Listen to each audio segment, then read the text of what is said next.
What's up, Podcast America? Welcome to episode 50 of the Enlightened Neanderthals podcast. And before we get into it, let's talk about Training Northwest, my own company.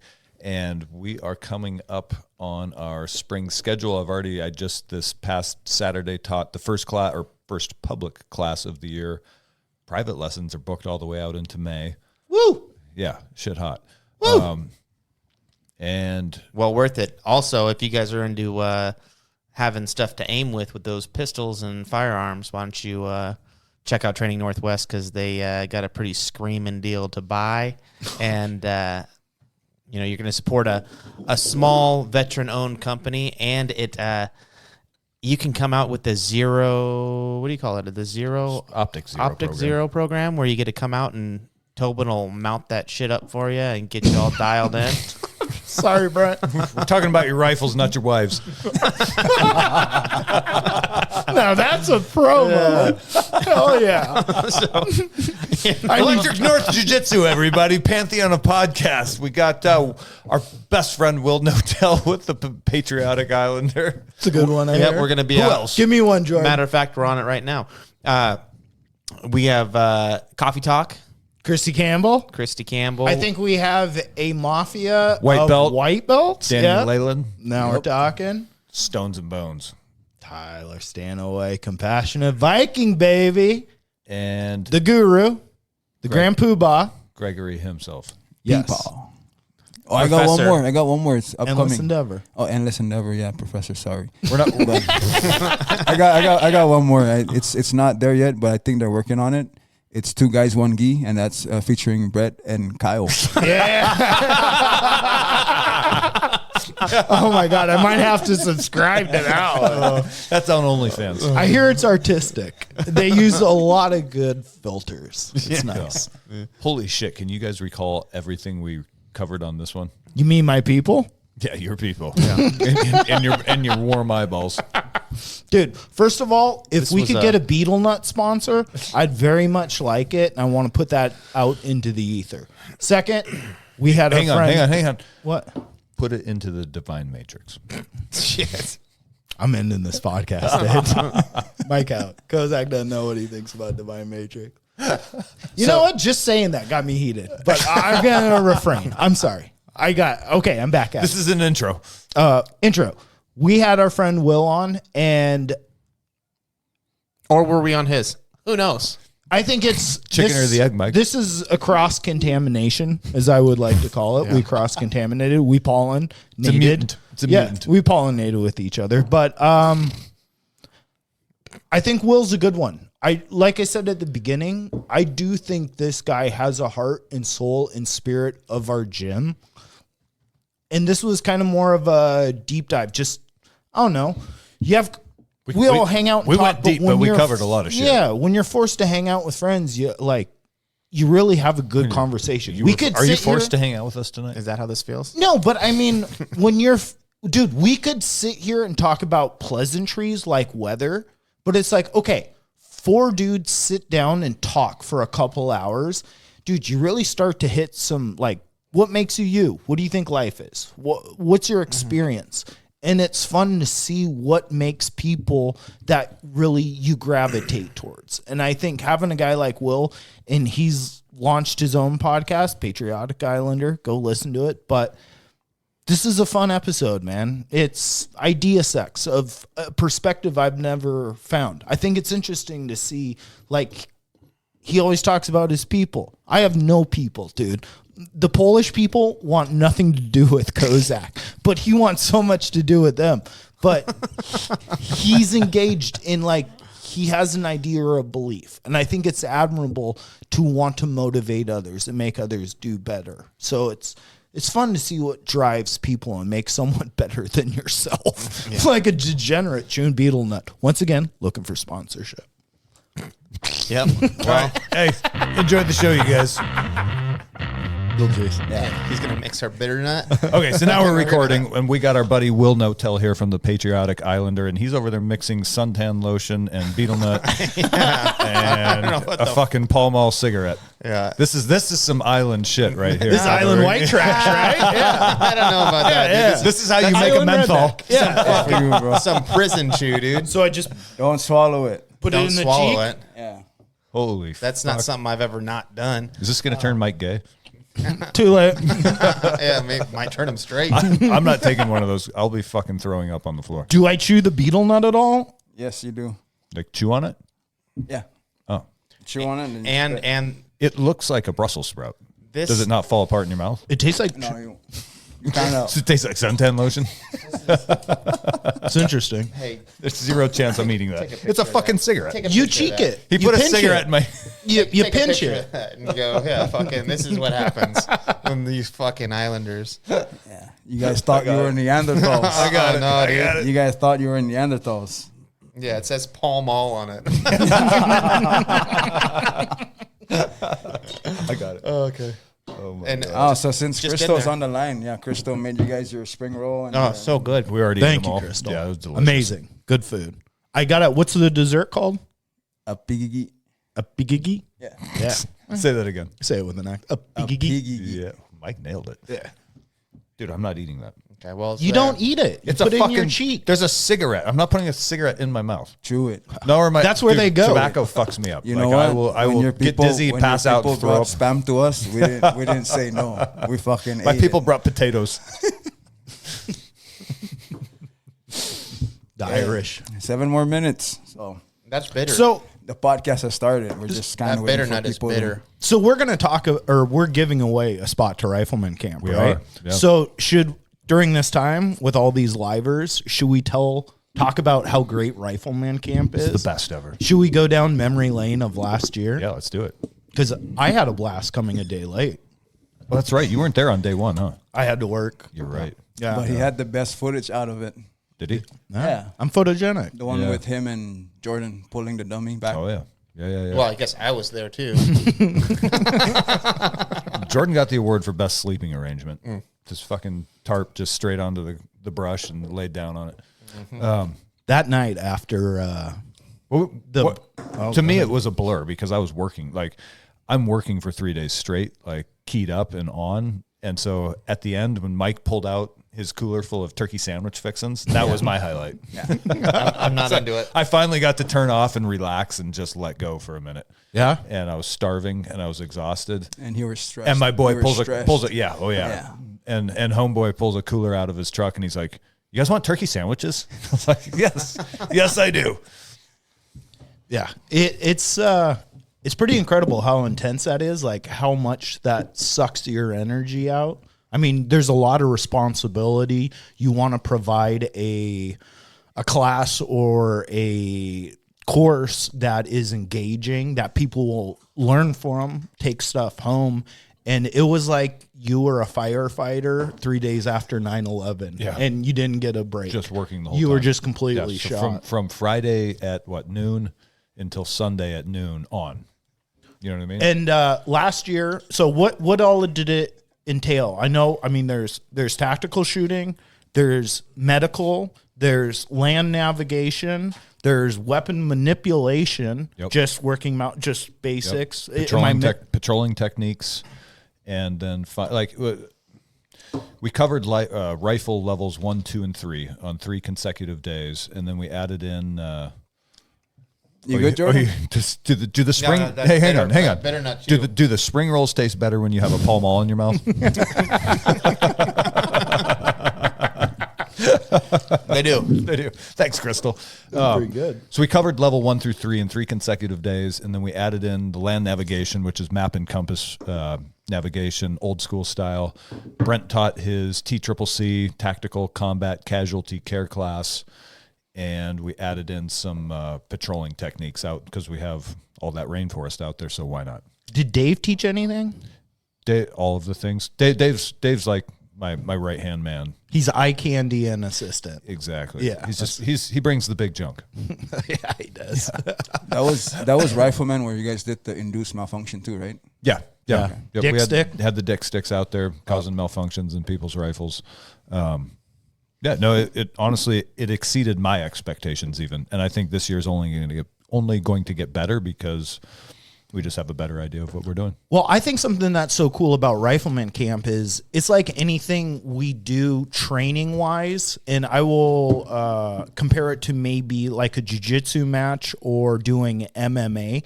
It's like you do all this work and you train, and then that Rifleman Camp was kind of like, all right, put it all together. Yeah. How do you function under stress? How do you work as a group? How do you work taking instructions? How do you work? Just it felt a little bit more not high stakes, but like you don't want to fuck up. You want to do well. You want to perform. And after your first fight, it's always like, oh man, I did this wrong. I did that wrong. And to go to that, to do training with you and then do the Rifleman course, it gives you more stuff to think about and see what areas are sharp and what areas are kind of dull. Well, and because we have a lot more time, we get to put a lot more together. So by that final exercise on the final day where we're combining shoot, move, communicate along with the TCCC, like, so you have a team of guys providing sort of like a covering action, a live fire covering action, while we have the other team that's the CASEVAC, casualty evacuation,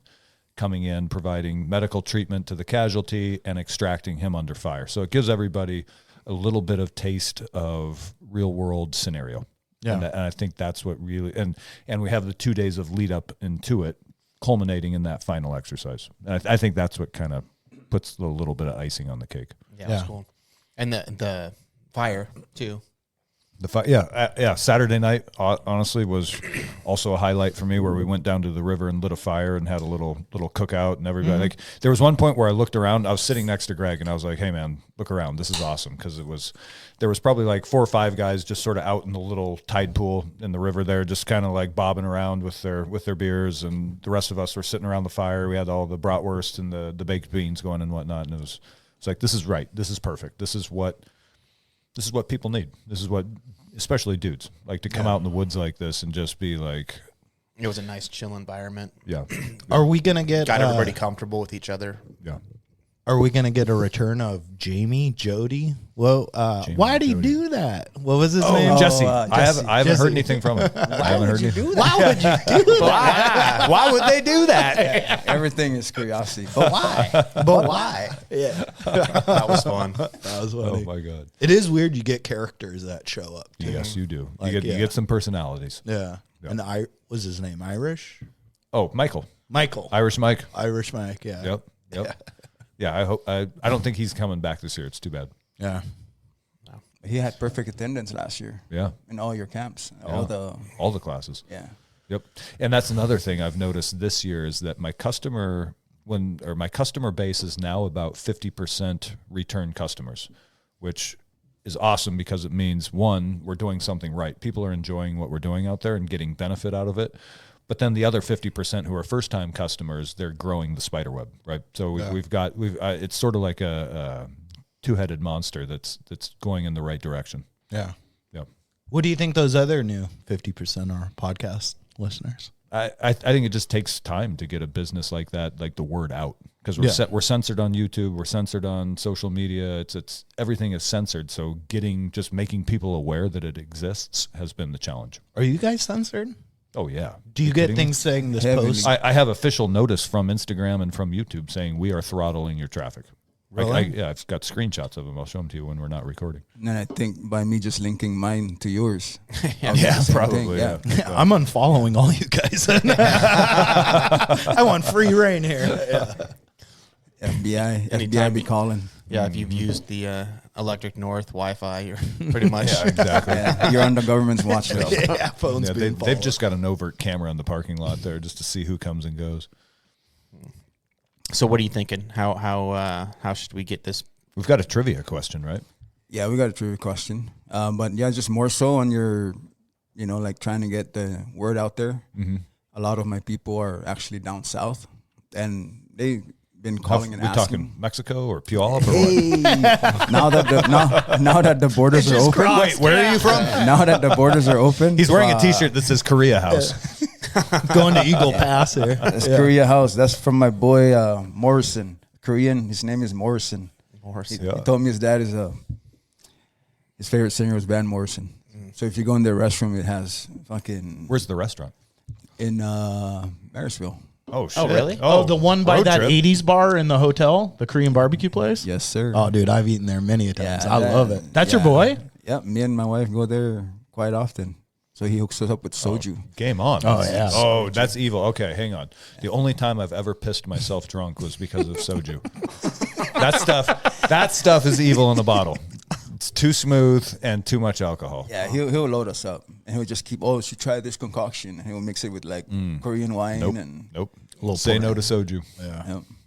So I love Korean barbecue. Korean barbecue is one of my favorite It's so good. And all the little fermented foods Yeah, you get all in the a fermented. dish. Yeah, the kimchi's and yeah. oh. So good. I'll talk to him. I'll Yeah. talk to him. Maybe we can start sending Team people dinner. there. Team dinner. Maybe he wants to sponsor the podcast. Talk to my boy. Tell him the Patriotic Islander send you. He'll get you extra kimchi.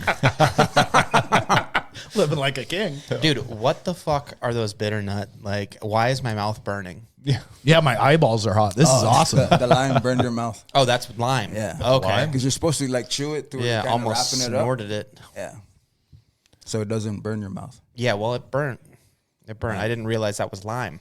But yeah, Tobin, can you just go before we go with the question? Can you just go and talk some of like the necessities that some people might be needing in order to The gear list. do rifleman? The gear And list then- is extensive for this one. Yeah, a rifle. Yeah, yeah. A rifle and a man. All right, you're going to need a frame backpack, like a 2 to 3 day loadout backpack. You're going to need your own sleep system appropriate for the weather, which in August is pretty warm. You can pull a Jordan and just sleep on the grass, or you can bring a tent and a sleeping bag and the full meal deal. Yeah. You're Stay gonna- warm if you drink enough. Exactly. You're going to need enough rations in that backpack to support yourself for 3 days. You're going to need a water filter. We'll be pulling water out of the river. You'll need a folding shovel because there's only one outhouse and you got to shit in the hole. Surface shitters will be executed on site and buried. What else? A compass. A compass. What else? Tourniquet. How many rounds did I say to bring? 600 rounds? 600 rounds of 5.56 for your rifle. You need to have a sling on your rifle, which gets overlooked a lot. Chest rig. Chest rig, some sort of helps. chest rig or LCE to carry your magazines and first line equipment So Just basically camping gear and then plus tactical gear. plus your rifle and And here's the kicker: some you sort need of to be able to chest rig. fit everything into your backpack or into your first line gear and put it all on. We don't go back. Like you can go back to the cars administratively, but I want all your equipment in your pack. it's good to have a notebook and pen. Notepad and pen also. As well. Yes, that's on the list. I wish we would have. You tricked us with that question. Yeah, yeah. You really threw a brain buster in there, right? To Yeah, start. you can boil it down to your rifle, your first line gear, your compass. You need a headlamp. You need your backpack. You need your rations, and you need your sleep system and your water filter. Everything Are you we need doing a dinner Saturday night? Yes, So yeah. that will be Saturday night, I provided? provide dinner. It's very simple. It's bratwurst and baked beans around the fire. Nothing fancy. We bring out a cooler. Maybe it'll get a little fancier this year. I don't know. Jordan, you gonna smoke something? Maybe. All right. You do some farm to table shit. Oh, that would. Oh, actually maybe be we should cool. bring a lamb out there. That takes all day though. Yeah, but That's- fuck, I could manage. Okay. Maybe We we'll can- see. We can prep it. Yeah, we could prep it. We could work. I mean, on the side of the range there. Yeah. While everybody's doing something, just have it up there. Yeah, that could We be. could have something going. There's a lot of slash piles to burn. We'll talk. They're all soaking wet. So, anyway, All right, Tobin. Tobin's gonna ask the question. I already forgot the question. We are at 4:46, so we have enough. We have a lot of Oh, people I on remember. here. All right, guys.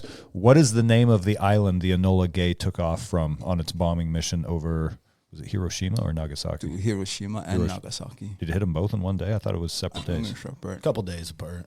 Name of the island. the Enola Gay was the plane, huh? Correct. Jimmy Doolittle was the pilot. Jimmy Fat Doolittle. man and little boy Jimmy- were the bombs. Jimmy Doolittle was flying a gay. Fuck, we already got an answer. Do we? Yeah. Correct? Yeah. Holy fuck. Who is it? Jesse Palacios.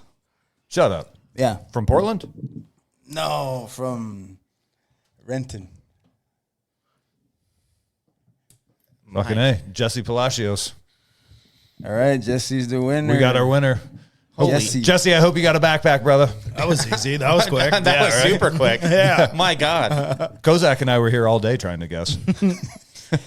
We're World War II buffs. Yeah, so Jesse's the winner, and then just DM me your email so I can forward it to Tobin, and then you'll get him the rest of the information. You will get an email in May, Jesse. And you can go on the website Training Northwest LLC under the class schedule or calendar tab, and look at the posting for the Rifleman Camp, and the gear list is also posted there. That's pretty fucking impressive, Jesse, because we were trying to come Did up we with... leak that question? Did you text him, Will? We were literally Is this your boy? I feel like Pacific Islanders have a better idea of what happened back then a little bit. I mean, they're involved with it. Yeah, This that's guy's their from history. Guatemala. Oh, is he? No, I'm just joking. He's an Eagle passer right now. That's awesome, dude. Yes, Is that we- someone you know or just a follower? Yeah, no, I know him. Yeah, absolutely. Yeah, so, and then we also have... Do we get to pick on him at Rifleman That's Camp? super impressive. oh, yeah, you can pick him. Yeah. He's a veteran, too. Oh, good. Oh, nice. perfect. What branch? Awesome. Army. Don't say Coast Fucking Guard. A. We even have some return people on here. You got El Gringo. That's Jeremy. Do we? Yeah. Okay. He's on Yeah. here. We got Dave Potts. Potts. Well, Professor just blows my Scott mind. Stillwell. Potts, I'm not going to be at work tomorrow. I'm sorry. Will made me eat a Pall Mall. dude, what the fuck is that? That is some prison stuff. you I got going like on. this Dude, a what lot. the- well, you guys have cigarettes in your mouth. You're chewing on a cigarette And nut. and some and some sunscreen. Yeah. Well, so The fun part is it makes your eyeballs warm. I've literally, the thing is like, how often are you doing firsts at this late stage in the game as far as life? I've never had a bitter nut. I've never had a Pall Mall. And I've never had lime, I guess. Want a second No, one? I'm good, No. dude. I'll take I am that bad solid. boy. You want that? Oh, my God. My man, Professor. You gotta be a black This belt is to why I'm a appreciate black belt. I guess, dude. He's just, look at this thing. It's pretty good, It actually. says Pall Mall on it. Like, and you're putting it, oh. I think I could be a better Islander than you guys. Yeah. If Will and I were you, brothers. you live on- that island life, brother. Yeah. You were born in the wrong color skin. Yeah. What time did you get here today? Is there Yeah. 10 minutes late. When I came. Yeah. Yeah. Kozak time is damn near island time. Yeah. My people, dude. Yeah, I was making fun of him the first time I met you guys at the range because I was there like fucking early. Yeah. And he showed up really late. 8 minutes late, to be exact. Like, Probably 10. here I am trying hard to hold my spot. Yeah. Oh, my God. That's why Will's a better person than all of us. Yeah. Well, since you guys don't like beer or not, you guys can have all the piggy. Yeah, picky key. Which This, one are these? this stuff is phenomenal. Oh, Tobin never had that? I didn't have one. So I had. Tobin, I was eating spring rolls. Oh, dude, this is. I don't know if it's better than those spring rolls because those spring rolls are fire. What is they it? are. Tapioca and rice? Coconut milk? Coconut milk and tapioca? You peel them and just eat. Yep. Put it in your mouth and suck it. Yeah, dude. I'm noticing a You're used theme to- with oh, Will's food. Do as I say, not as I do. Yeah, Those that are looked real very good. natural to him. Crystal make these? He fit the whole thing in his mouth, too. It was He weird. didn't even cough. Oh, you're supposed to take bites? Came out clean. Oh, you should see him eat freaking wings. Oh, damn it. Jesse, so we'll be seeing you out there, dude. Now that I got the all clear, because there's a lot of footage that I had to hold back because Tobin said, oh, we can't post this, we can't post that, you cannot post that. Oh, You know. really? What, And I- Rifleman Camp? Yeah. Because it was like patrolling and all that shit. Oh. But now it's all fair game, so. I think so. The FBI's already called the house. Fuck them. Yeah. They're listening right now. This is 6 of our downloads. It's FBI and DHS agents. Tobin's over here, big guy. Oh, you guys that tuned into live are now on the list. Sorry. Forgot to tell you. Yeah, we flew a guy out from Langley. Start popping off now. Everybody's, oh, fuck, turn it off. I don't want no part of that shit. No, but now we can move on since that's been given. I want to thank you, Tobin, for allowing me to do that on my podcast. Yeah. For sharing that. Appreciate you. So before we start, do your roll call. Since I still got people on here and they can tune into the other podcast for the What roll call are we doing? The Marvel Universe.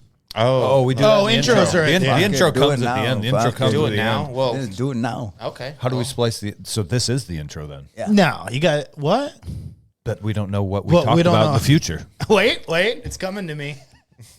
I lost it. Oh, I almost had it. We went down the rabbit holes as we normally do, guys. Jordan wants to make a knife. I like communism. One world governments are awesome. Yeah. Yeah. oh shit. Well, tell you what. Why don't we take a quick break because we just ended the giveaway, and then we'll pick up the podcast again after this. Let's do that. Also, let's say congratulations Yep. to our winner. Jesse, I'm Jesse stoked to meet you, Palacios. Yes. Patriotic Islander. Let's pull more of those fans to Enlightened Neanderthals Fuck because fun, whimsical mischief happens on this podcast. I don't know right? if you can say whimsical and pull fans from the Patriotic Islander. I think you just lowered our chances there, brother. But, you know, That's a whimsical pull. we'll see. All right. All right. My people. What's up, Mother Nature? Yeah. We'll take the lead. We have got our friend, Mr. Will Ngotel. Well, no, Willard. Wilton. Wilton. I'm sorry. Call me Yeah. by my father's name. Yeah. Hey, I barely remembered Jordan's name. Yeah. I'm We got doing this pretty good guy here. we know on Yeah. the podcast. Let's- No, we've got our friend Will, host of the Patriotic Islander.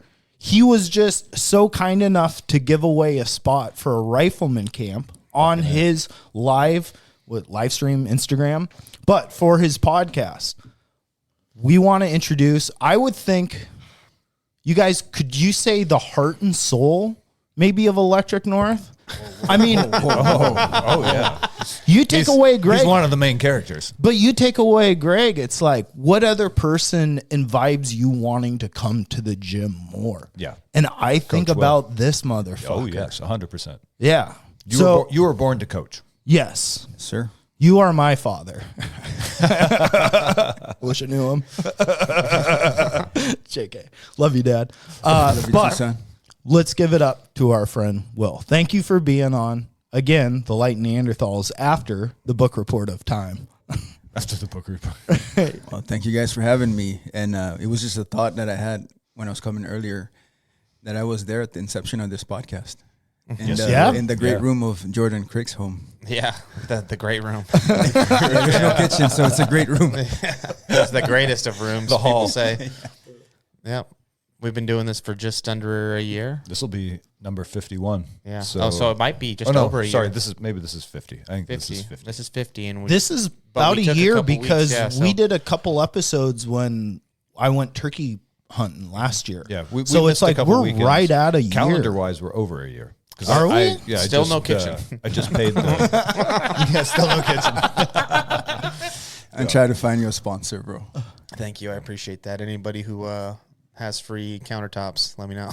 Okay, so this is interesting because we have a new podcast host and we have the Salty Dog podcast host over here.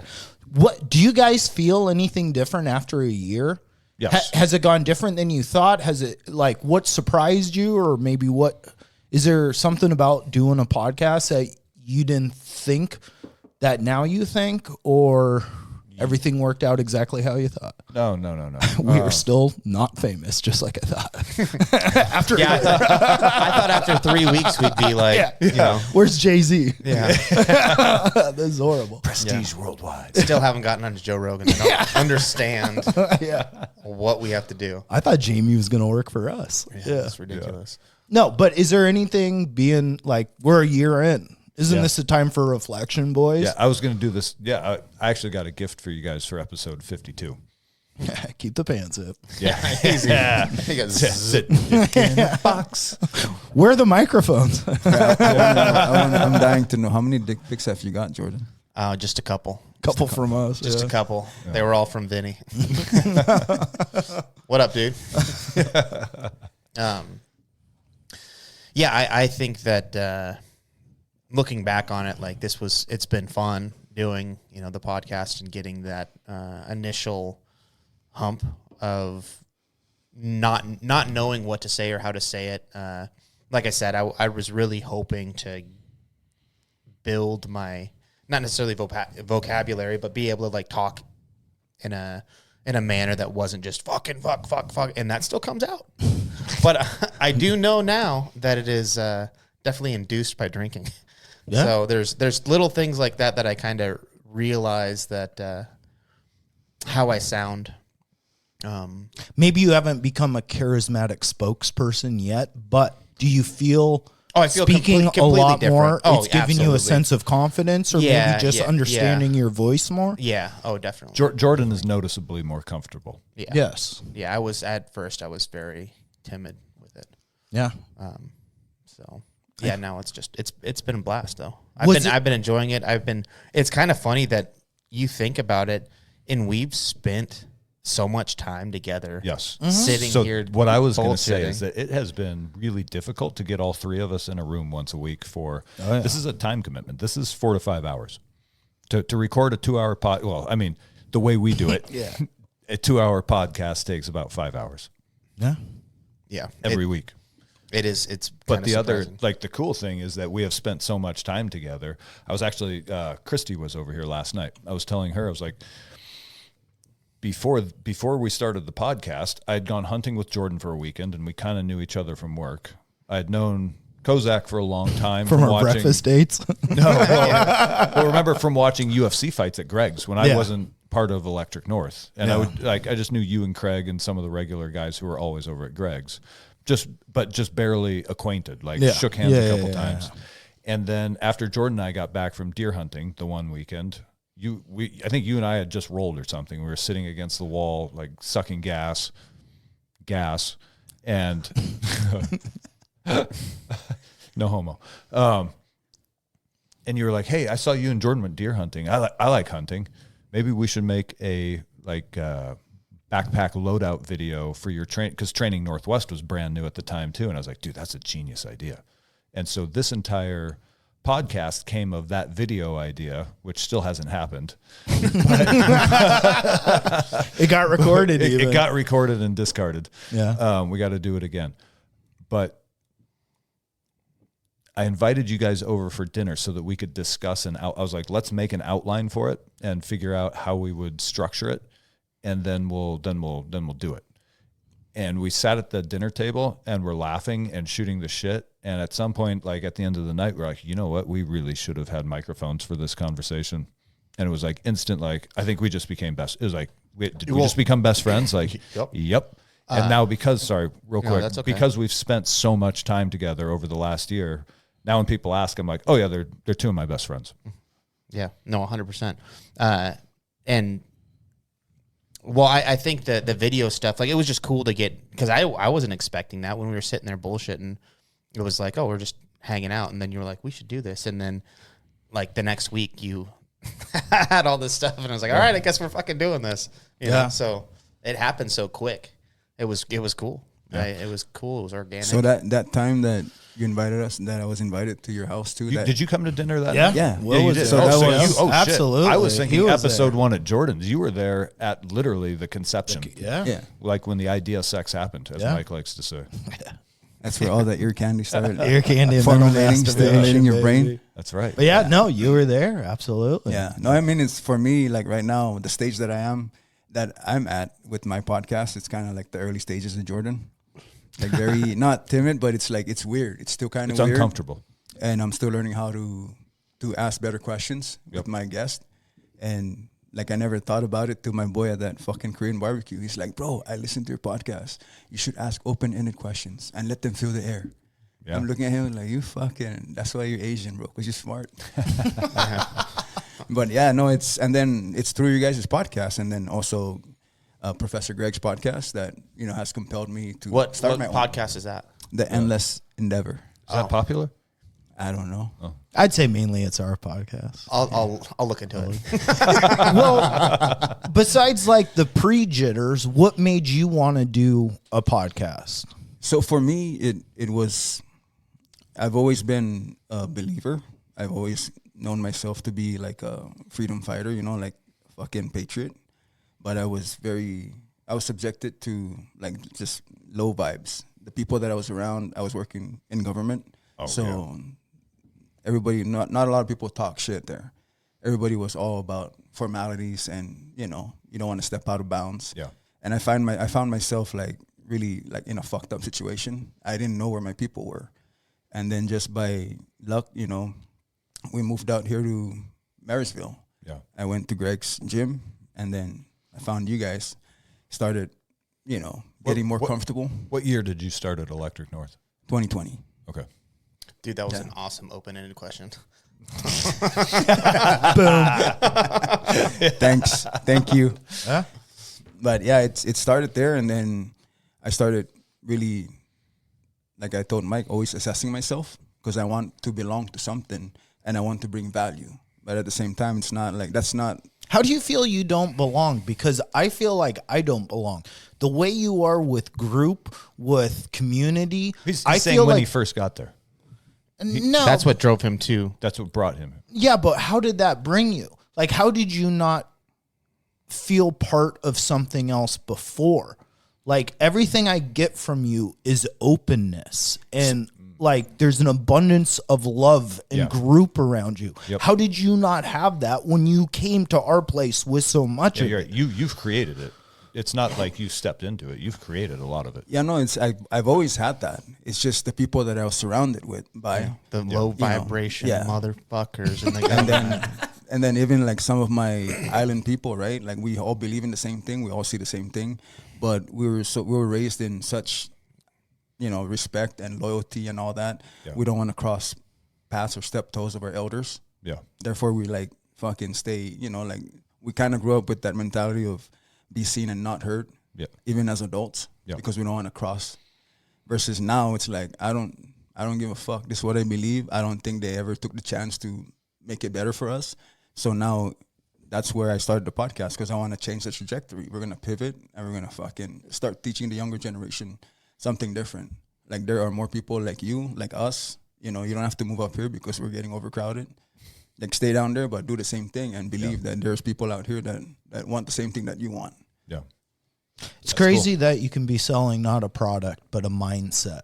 Yes. You're selling a way of thinking to people, just a way of teaching someone English or Spanish, or you're teaching them a way to think and communicate, but you're giving a sense of resilience or self-independence, and You're just sort of sharing it because it's like Yeah. cliche that courage is contagious. And yeah. it's the same situation as people hearing other people are opting to lose their job rather than take the vaccine. Yeah. You know what I mean? And when they hear that someone else did it, then they think, oh, okay, you know what? I'm not alone in this. So it's good for that. That's what Will's putting out there, is that you're not alone in this. Some would say a martyr. Yeah. and then for us, like our people, like, back in the islands, we're like the biggest and best jobs there are government jobs. Oh, yeah. Right? So Secure. you can kind of tell the conflict that lies in there. Yeah. When there's people that are not working for the government, they talk shit on people that are in government because they're taking funds and then they're misusing funds and then they're self-serving. They're not, serving the public. And then they have nowhere to go. And that's just down there. I mean, I feel like it's up here. Oh, yeah, it's just as everywhere. bad no, I mean, right it's now. just, for me, I always, like, it's a smaller island, but the problems are magnified. It's small community government, which is much more visible to the island. It's I the think government I think running it's more the community. painful. Yeah. I think it's more painful to have Yeah, people in your 100%. community that you. They're working for basically a foreign government to oppress you. Yeah, that's but is that how it felt? That's how it feels now, like, especially now with government, like going back, right? So growing up back in Saipan, when I was growing up, everything was live. Everything was great. All the lights were on. Nightclubs were popping. We can go, like my dad always take me to the airport. Yeah. Because there was 747s up the ass. You got Japan Airlines, Nippon Airways, you got Continental. Like, they were there. That means the Japanese were in there. They were keeping the island alive, right? Tourism was keeping the island alive. Somewhere in government, somebody made deals with China. Now you go back home, there's no more fucking Japanese tourists. Like, there's more abandoned buildings. Now they're trying to, like, recoup it. And then they're getting more aid from here. And then people in there are misusing the funds versus, like, trying to rebuild. Just government corruption. Yes. Yeah. But I feel like it sucks because I don't know what's the population of Saipan. Do you know? roughly maybe like 80,000. Oh, okay, so yeah, so you're talking about people you know on a personal level that are in positions like this, Yeah. or closer to a personal level, Yeah. and that to me would hurt more, knowing like everybody knows what everybody else is going through, but if you're willing to just say, "I'm going to get mine, go fuck yourself," like that's so bad. Yeah. So I could see like a lot of turmoil in that. Shit. Saipan's only 43,000. 43,000. Yeah. Yeah, there you go, dude. That's my high Maybe school that's graduating maybe class. that's like 43,000 of actual natives that were born like from there. Yeah. Okay. Everybody else is probably just because they had like Chinese people going there to visit while pregnant and then giving birth to their kids there Oh, really? because then now they're No, they're U.S. citizens. yeah. Yeah, like those were the kind of issues that they were running into. Yeah. Hey, Which is to me, it's like that's the kind of shit that like Anchor pisses me off babies. because I was raised to always honor the flag. Yeah. You know, United States. yeah. So to me, it's like disrespectful. And then now with the problems that we have in this country that are greater, it's crazy because it's like, okay, we've always known this happened. I've always known that happened. Now I'm seeing it here. Yeah. It's amazing. It's fucking dumb. It's crazy. I have a question because the title of your podcast is Patriotic Islander, and like you're obviously very pro-America. Do people in Saipan feel like they are occupied by a foreign nation, or do they feel like they are part of America? Most of them, especially like my age, we feel like we're part of America. Okay. You know, like we come here to utilize the opportunities that are, you know, try to maximize the opportunities that are given out here, or even just to find a better life. To, you know, some people come here, go to school, go back home, try to do better. Yeah. You know, and then most people come out here, bring their families out here because life is better out here. There's not a lot of opportunities back home. But as far as being patriotic, that's could be island-wide. Okay. I can say to date, like, we have the biggest July 4th ever because every 4th of July we have big, long-ass parades. Yeah. You get the Rangers that come in, the people that come from Guam. They'll come with their C-130s. Oh shit. Yeah, doing like low-flying stuff over the Oh, water. I see what you're saying. Shit Yeah. coming like out a of the back. demonstration. Yeah. Yeah. Well, now I know that's recruiting. But, you know, when you're young and you're looking at that shit's cool. Yeah. You know, and then When you're old, that shit is cool. I mean, like, as an island boy, like being young and learning about American history and all that stuff, and then seeing shit like that, you know, it's amazing. Fuck yeah. When I was on your podcast, we started to kind of go down a rabbit hole of food as a form of control. Did you go down one when you were on this podcast, Jordan? I don't think I did. No. Don't worry, bro. I got a spot for you. It's okay. He's pointing at his lap. Yeah. He's touching himself. What? Yeah. That's okay. You'll be on mine. Oh, shit. That's a good one. Jordan, what will your podcast be called? Oh my god. Islander Patriotic. And, yeah. White guy in the island. Yeah. A piggy geek. A piggy.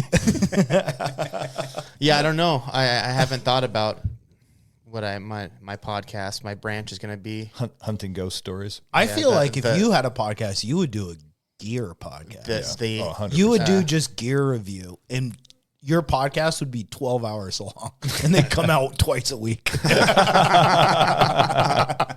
Yeah. Oh man.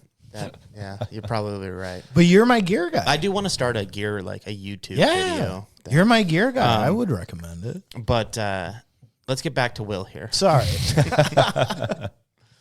But Will said he thought food was a form of control. And the foods and stuff that got disseminated in a lot of the Pacific after World War II, which was just a lot of bulk making. Spam. Yeah. And so they wanted to have presence in the Pacific because they were expanding a little bit. Well, not a little bit. They're expanding quite a bit to have connection to Japan post World War II. But it's like, so if you want to give a show to, like, as America, you want to give a show to those islands and the people, it's like, well, you want to be a little bit of a provider, and you don't have the resources to send over grains and vegetables from, the Midwest, South America, places that you have trade routes with. So you send them a lot of industrialized, ultra processed food, and you're like, America's taking care of you. We're here for you. I think that's it. I've never thought about it like that until you kind of said that, and wondering like the United States' play in the diet and maybe the health of the Pacific, the South Pacific, a little bit more. I mean, you can tell by our body structure, our body composition. I mean, But your people are bigger, just from like, Let's be honest, they're better looking. density compared to like a thin Polish or a Ukrainian guy. Like, no, Pacific Islanders have a lot more bone density, and it's different climate. It's going to also, being on islands affects dwarfism and stuff. So you might be a little smaller in height, but you are thick, dude. You are strong. Look at my little wrist compared to your wrists. You know, my wrist is strong, not my ankles. Yeah, I know. My bad. Gout's been eating away at him. Yeah. See, that's another one, gout, right? But no, it's like our people have always been big, like thick, and I know like some of my elders that have that thick, like rough skin, like you can't. Yeah, it's like you can't hide. just punch. It's hide. Yeah. Yeah. And to me, I've always thought that was like just fucking sodium and anything spam, that all the stuff that we eat. Yeah. You know, because I always tell this story to some of the people that ask questions about like what my culture eats.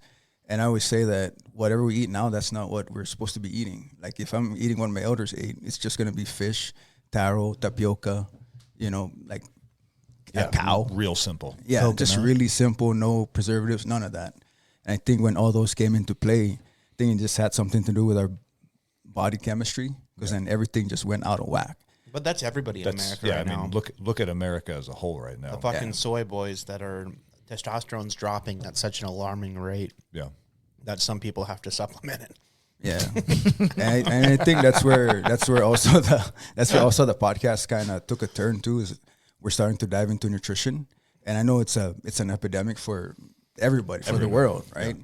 But it's like me more so my people, because we're kind of like, that's where it started for me. Mm-hmm. Yeah. You know, and it's like all that stuff that. Well, Mike made a great point that makes a lot of sense, is that all those island nations rely on more of the processed food because it has a much longer shelf life. Yeah. Yeah.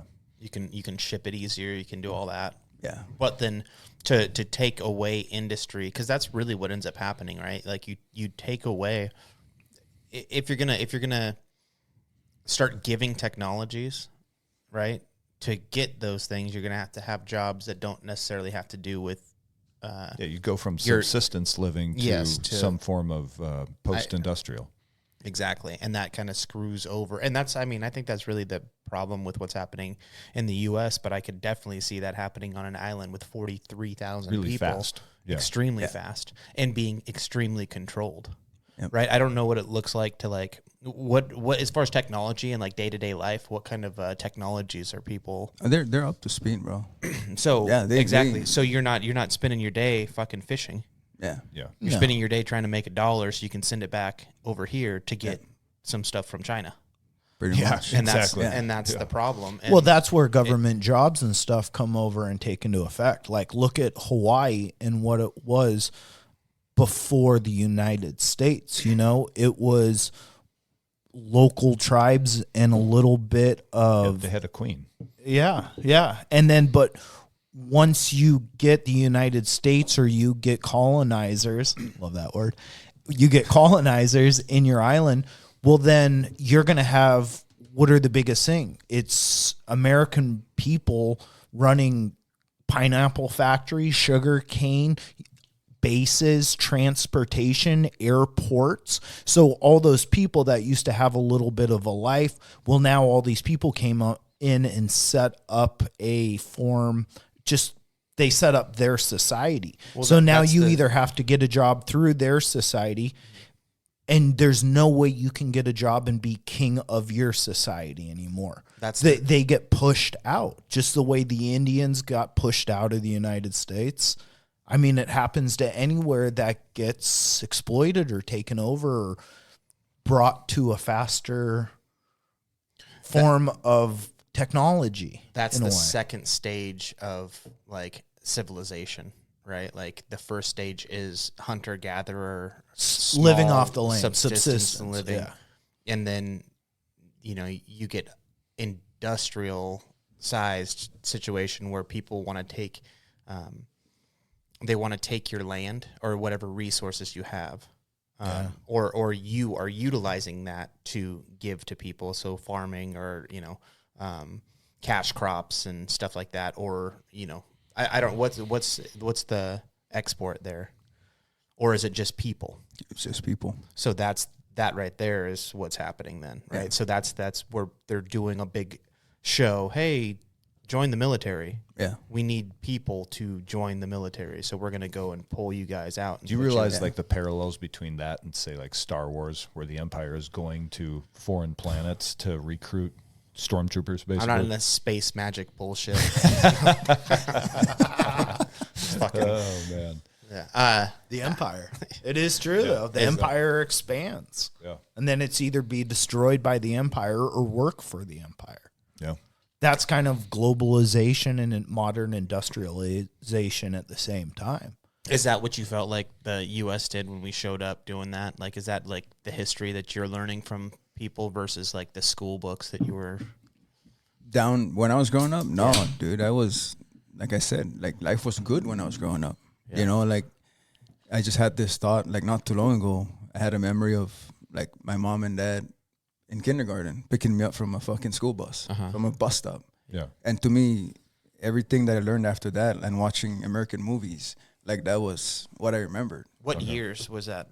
That was probably like 84, Okay. And then growing up and watching, like fucking shit like Stand By Me, The Sandlot, Back to the Future, like watching movies like that. I'm going to that place, man. I'm going to America. No shit. Because I kind of already felt like I built a relationship because of that and then how I was raised. My pops always told me, you're only going to be a baseball player or a fucking Marine. And that's what I was geared up for. Like, that's where I was going. Everybody that I surrounded myself with, they were in the service. They came back home to visit their families. And they'll take the kids around the village, like, running. Fuck, I don't know. It was far. Like, you guys have to run like this to be in the Army? And you're like, yeah. I was like, well, I don't know if I want to do that, bro. But just watching them, like, badass. Like to grow up and learn about the United States and then to watch somebody that's belonging to our community that represents that. And then to see the body that they're in and how they carry themselves, like that's what I wanted to be. Like their dress blues, I was like, fuck, I want to look solid like that. Yeah. And then I come out here and then it's like people are like, you want to fucking join the Army? What the fuck? Yeah. And I'm like, wait, like you're from here, like you don't want to do that? Yeah. Like I love this place and you don't like this place, like what the fuck's wrong with you? Yeah. Yeah. Did you ever feel like there was, like, growing up, I didn't see anybody from Saipan in movies. Did that ever play an effect in your head? Like No. looking at anything like that? There was no fucking woke bullshit that you were like, we're not represented. No, bro. Like all I watched was like fucking like John Wayne, Clint Eastwood, Charles Bronson, Hell yeah. Dukes of Hazzard. Hell yeah. Like shit like that. This is why we're Chips. best friends. This is Yeah, why we're chips. best A lot friends. of chips. Yeah. Chips. I was going to be a highway patrolman. It's like I just thought, man, I want to go out there. I want to be a ball player. I want to fucking marry Daisy Duke and have a ranch with fucking horses. Hell yeah. Yeah. Fucking A. I want to American cook my dream, own brother. beef. Yeah. I still want that. Fucking hell. It's I like still want that. this fucking put Waylon that on the Jennings vision guy. Like board. I want to meet this Waylon Jennings guy. This Merle Haggard guy. I want to meet him. Hell Oh, yeah. that's fucking Like rad. I'm a lonesome fugitive. Do Shit like that. Is that like kind of a commonality back home? Like, is that like normal? A lot of people felt like that, or was that? I think kind of, they do, but not like the way. Like I was more Western. I like Western shit. Yeah. Some of them are more modernized. Like they want to be gangsters. Yeah. Fuck those like, guys. Until it's time to do gangster shit. Like I'd rather be a cowboy. I was just going to say, I'm going to get you a pair of Spurs for your birthday. Yeah. No shit. Rad. And a little micro pony. Yeah. Like One of those wooden horses, like the stick. like I wear Wranglers, and then I lost my old cowboy boots by I really want to go back. Lost him to gout. It's just harder to wear cowboy boots when you fucking always get gout. Yeah, I had to give it up. But then a lot of guys were making fun of me because they're square-toed. Like, what the fuck is that? I like them, dude. Yeah. The ranchero style. Yeah, growing up, dude, my dad was a cowboy. He wore cowboy hat. Fucking always had his Wranglers with belt buckle, boots, everything. He had the whole Did nine. he wear the bolo tie and everything? He had the bolo tie. Yeah. He had those wax coats. Oh, yeah. Oh, yeah. It's like, now that I think about it, it's like, dude, it's fucking hot. What the fuck are you doing? Like, it's humid as fuck. It's 80 and 100% humidity. It's like, where's my duster? It's like, John Wayne, dude. but no, dude, he was cool. And I think that's every part of him that did that made me even more like just in love with America. Yeah. And then on top of that, he came out to America because he got into an accident. He went under a truck Oh, shit. and he got discalped by a driveline because he had long hair back. Oh, man. Yeah. And then he went to Stanford for treatment? Okay.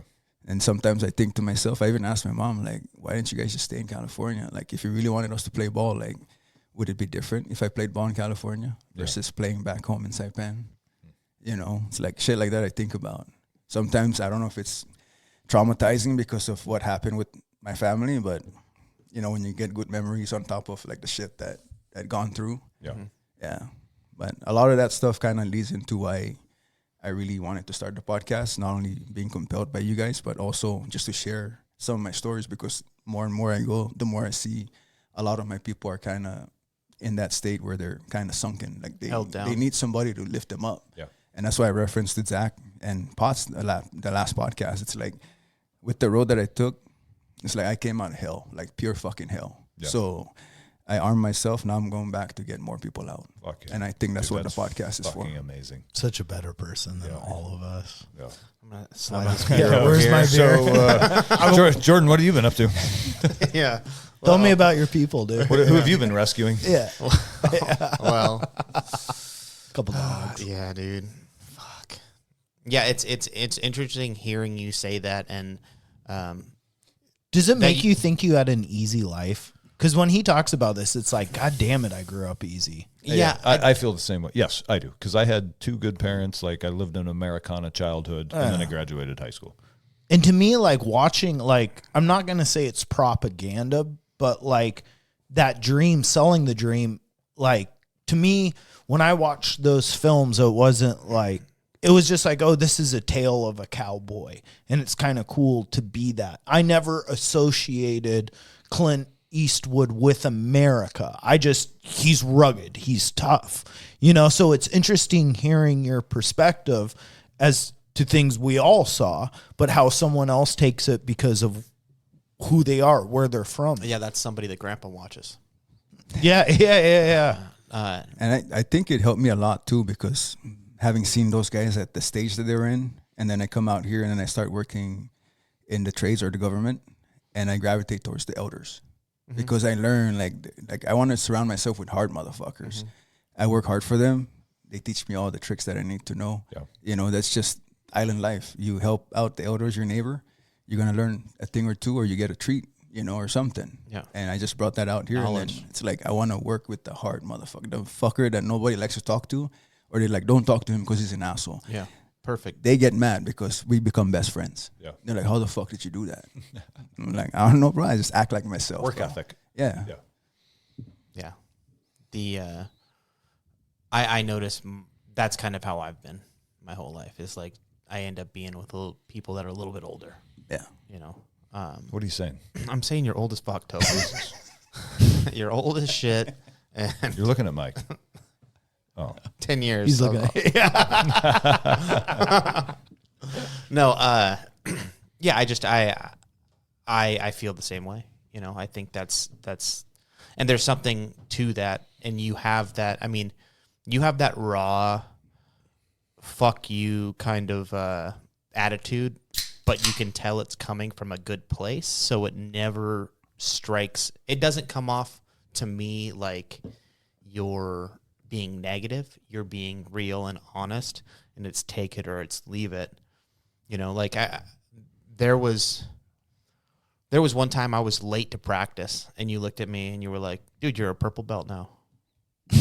Be better.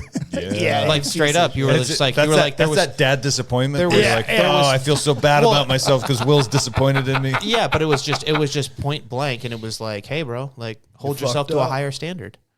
You know, you represent something a little bit more than you did before.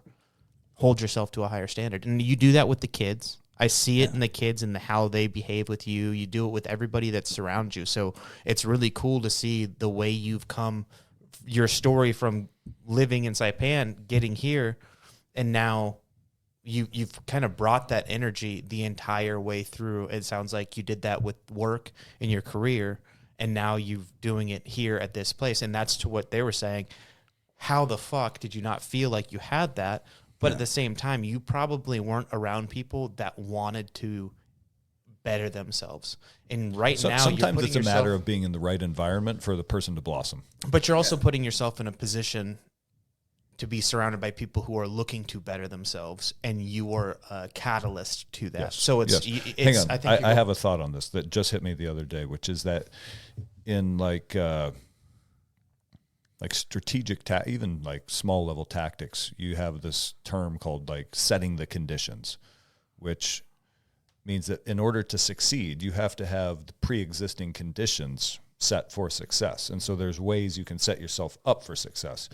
And Electric North, just through sort of the positive vibes there, has been, or it has become a great place where conditions are being set for members to succeed. And the condition is all the positivity that surrounds you and the people who believe in you, who also happen to be the toughest people you know. So when the toughest people you know are patting you on the back and saying, "Yeah, you can do this. You're actually good at this. Go get it." You might be wanting gives you to that find little the bit of same boost. thing, but do you think Will would still be Will if he wasn't from where he was? If he was born He would in still be Lake Will, but Stevens- sometimes the conditions aren't right for like that flower to blossom. Right? Yeah, exactly. That's what I mean. So like, you do have to find. You can have a lot of potential, but you have to have the right conditions. I think you need mud for that fucking flower to bloom, like the lotus that grows in mud But fields. the conditions the lotus requires is a mud field. Yeah, that's what I mean. You So need if you want to that grow mud. a lotus, then yes, you do need to provide the conditions for the lotus, which is So mud. if he didn't have maybe a mud field, would he still be that lotus he is today, sitting to the right of me? I think I came from a mud field. well, you certainly are a flower. Yeah, he's my lotus. I could have inserted myself anywhere, and I probably would have. I'll still produce the same thing. Okay. But there's something about this place that, not only the flower blossoms, but it smells good. Anywhere else, I probably would have just blossomed, right? But now, in this condition and this area that I'm in, it's blossoming, and then it smells good. So I want to let it cast out, all that greatness. You want to spread your Smell pollen. it, baby. Smell it. Sniff it. Breathe it in. Breathe it in. Well, that got gay quick.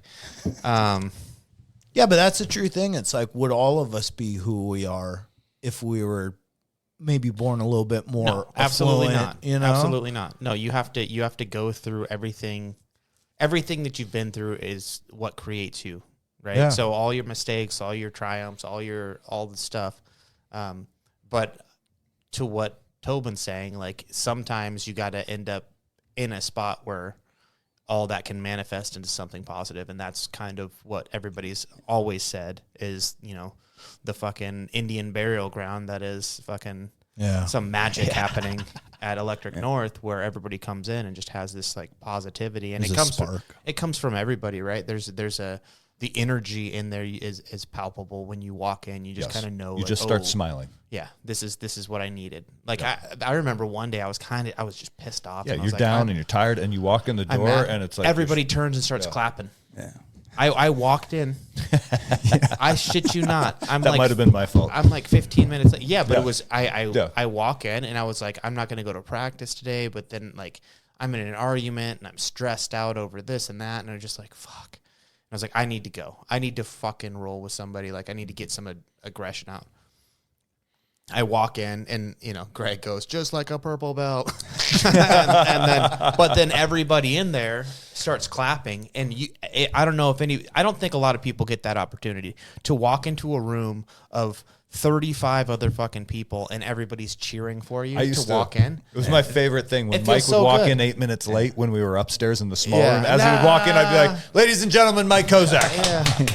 Yeah, but I mean that it does feel good. It's what I needed at that time. exact moment, Yeah. just to be like, oh fuck, like These are my yes, friends. this is I'm here. I'm in a place of I'm safe here to get choked the fuck out.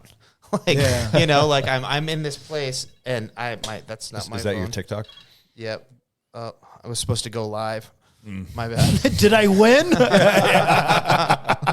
That is a fucking great question. No, bro, and even if you went there just because you needed to cool yourself, not even to roll, it's even still the right place to be. Oh, yeah. Yeah, when I'm injured, which Yeah. is way too often, I'll still go in there a couple times a week just to hang out. Yeah. No, there's truly something to the everybody says vibe, all that. There's a electromagnetic field. That around energy that there place. It's is that healing. spinning thing, that gold thing in the office. Oh, that's right. Well, it seems to be like to go back the cup holder, to our the flower. big ass coaster he's got there. It spins around. Oh, the Pour drinks chakra, Yeah. the chakra changer. Yeah, the fucking Easy Susan or Lazy Susan. What did he call it? It's a lazy boy for chi. Put your works. feet up. I got my chi right. It's a Chi fan. Yeah, chi fan. It's crazy to think though that to that level people are really trying to like make the place better, which is that's fucking part of it. Yeah. Yeah. Like Greg is looking at, oh, there's a fucking spinning wheel of Vortex that puts off these. Fuck it. Yeah. If it might make us better, let's do it. And that is the mindset that everybody has. Mindset, It's like, well, not even pioneering. It's let's give it a go. Let's try it. And nobody's like, oh, this fucking negative bullshit. Like I'll sit here and make fun, but it's not out of anything. But let's Yeah, joke. but I Let's laugh. still like that I go to the gym that has that thing.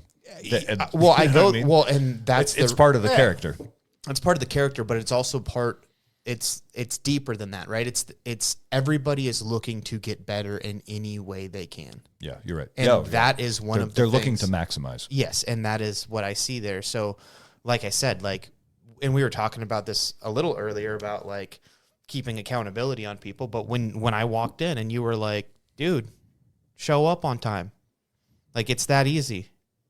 And it's like, fuck, Will's right. Will's absolutely right. And you were a purple belt at the time too. And it was just like, Yes, sir. Because the standard everywhere else, right? Purple belts don't warm up. yeah, You know, our gym is different. Everybody's always there. That's why I'm like, man, I love this shit. Mm-hmm. It's because that's the running joke in any other gym. Purple belts just would walk onto the mat when the warm ups are done.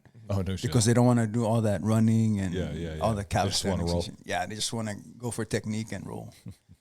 Yeah, but no, to your point, like you were saying, Tobin, when you go there when you're injured, there's something about that place too that's magical. That the energy Heals is you. healing. Yes. It's healing. Yeah. It promotes healing. Like when I injured my ankle, it was only nothing but a week Is that right? because I was Mike and Cadence dunked me in the cold plunge, and then immediately as I stepped on the ground, it just popped back in. Oh no, shit. And then it swelled up for 2 days. I went and got cryotherapy and red light.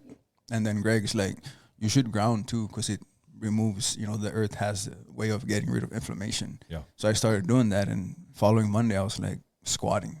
It's like, what the fuck? Hang on, Mike and Cadence had to dunk you in the cold tank. Oh, they Did you fight walked back? me over. No, they just walked me over and dunked my foot in there. But no, it's like Are you I talking said, about his people's weak ankles?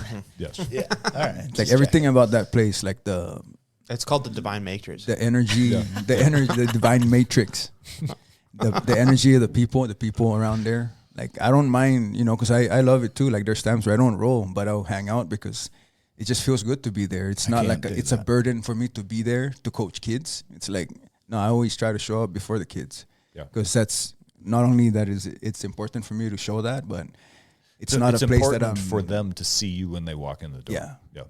Here, can I say something Go about ahead. being injured and Go ahead. Jiu-jitsu. Kozak shows up 10 minutes late when he's there and not at all when he's not. And that is what we And that's want. a black We belt. need that. Yeah, that's what you need. We need that, and it's endearing. But see, here's the thing. Jiu-jitsu for me, like, I know Greg always says is like, teach to make you better. And I think that's true. But in my head, I don't want to be professor. I want to be bone breaker still. To me, it's all about learning how to get better and be harder. And so when I have injuries or when I had knee surgery, I couldn't go to the gym and just hang out because it's like, well, I want to just get on the ground and do a few shrimping drills. And now maybe I'll just go real light.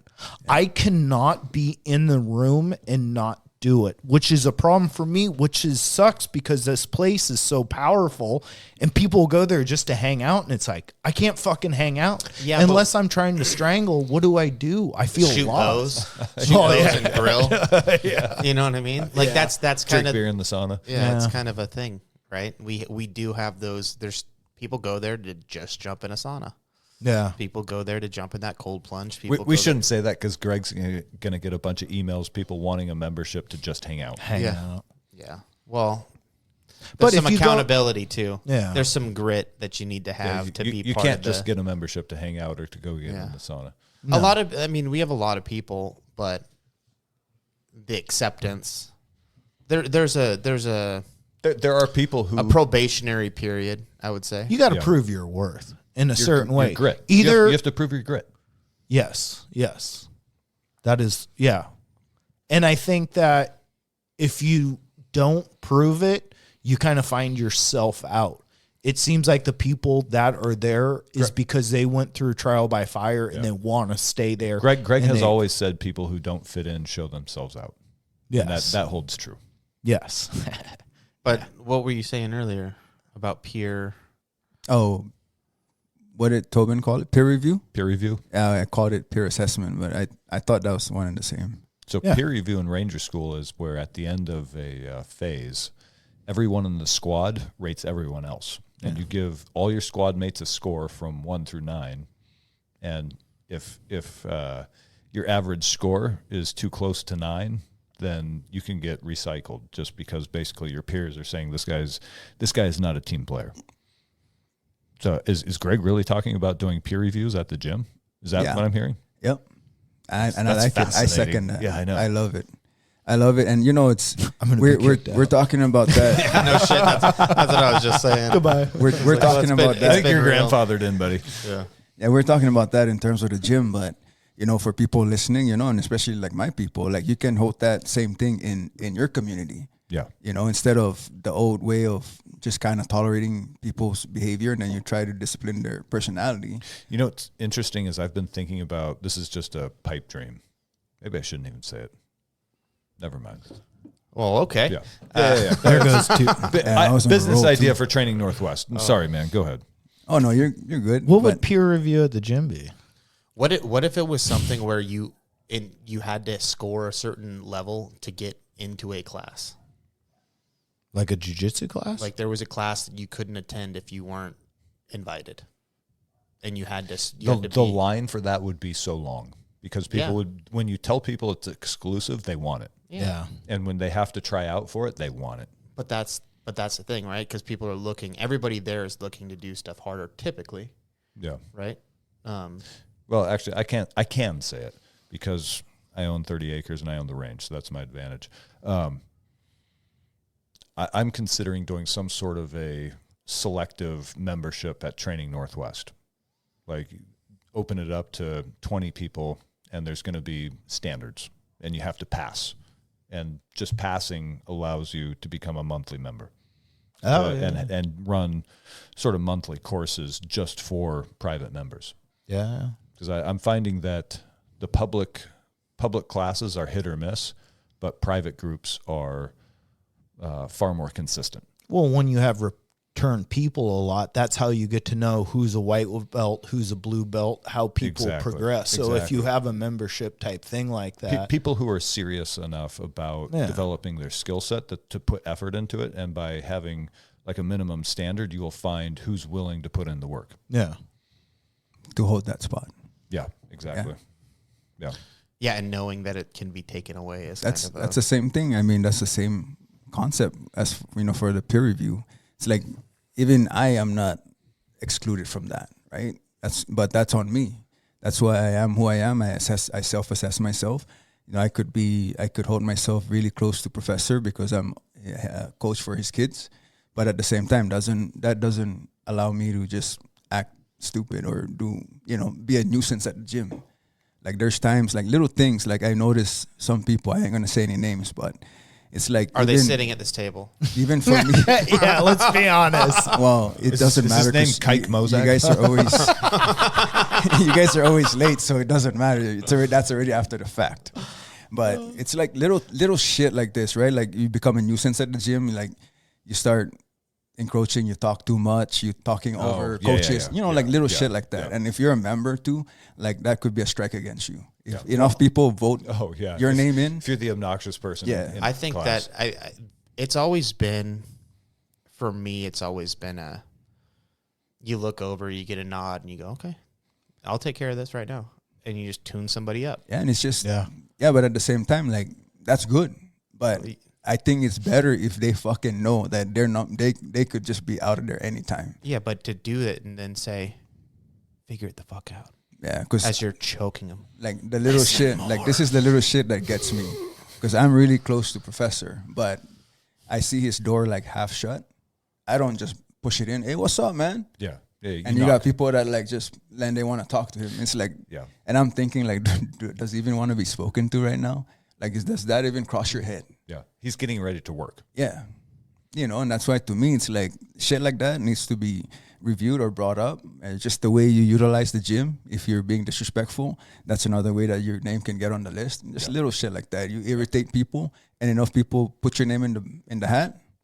Peace out. Dude, I've fucking hit every single one of those. Sorry, Greg. Yeah, but that's kind of the catch-22 of the gym. Like everyone's like, oh, it's so positive, and it's like there's a spark inside of it.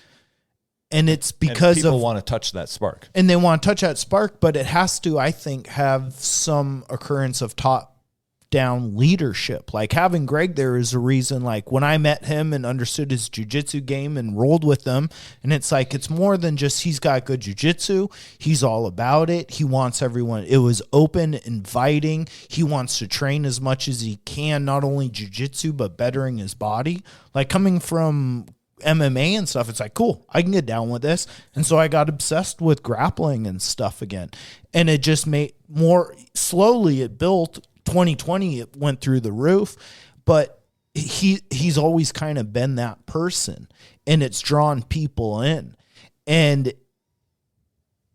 that's kind of the catch-22, I say, of it, because it's like, well, yeah, you've created this crazy gym because of who you are and your personality. But because of that, people are going to want it. And when people want things, they're going to step on toes. They want to get as close to, what is it, true. Pericles? Yeah, fly as close to the sun before your wings melt. They want to touch the magic.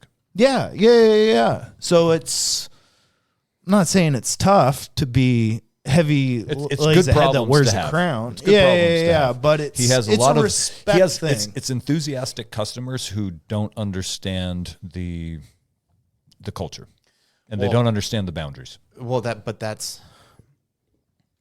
part of that comes on the shoulders of people who know what they're doing and how these things are awesome. I feel great right now.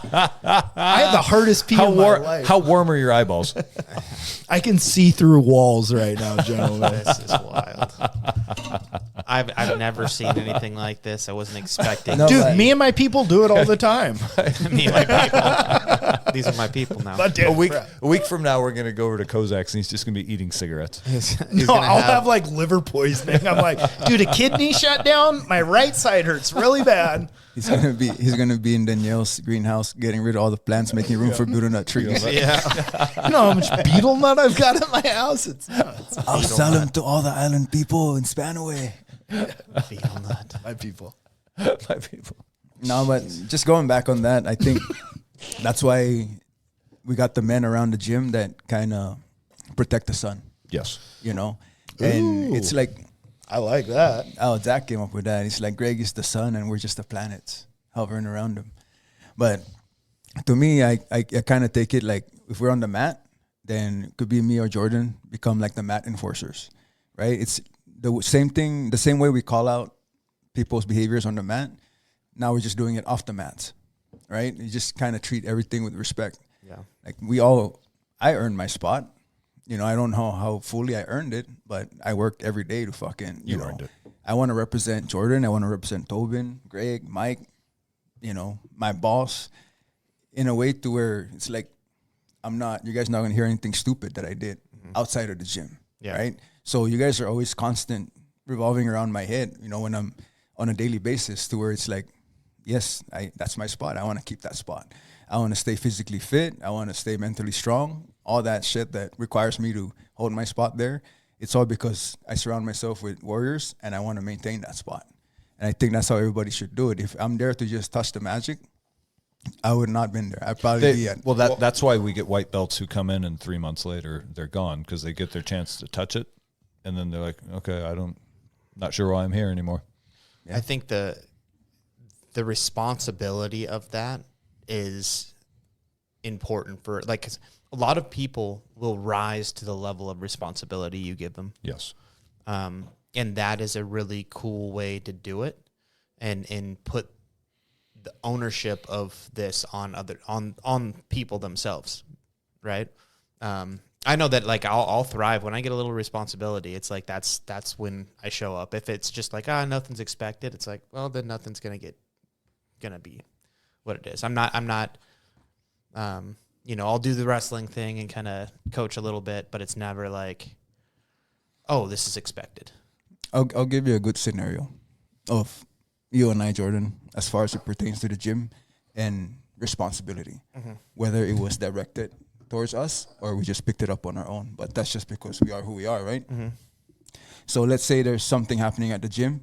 It's always automatically going to be you and me trying to figure something logistically to make shit happen. Oh, yeah. And then you're going to have the other people, which could be in that list, right? They're the ones that have their hands in their pocket asking, what time's the food going to be done?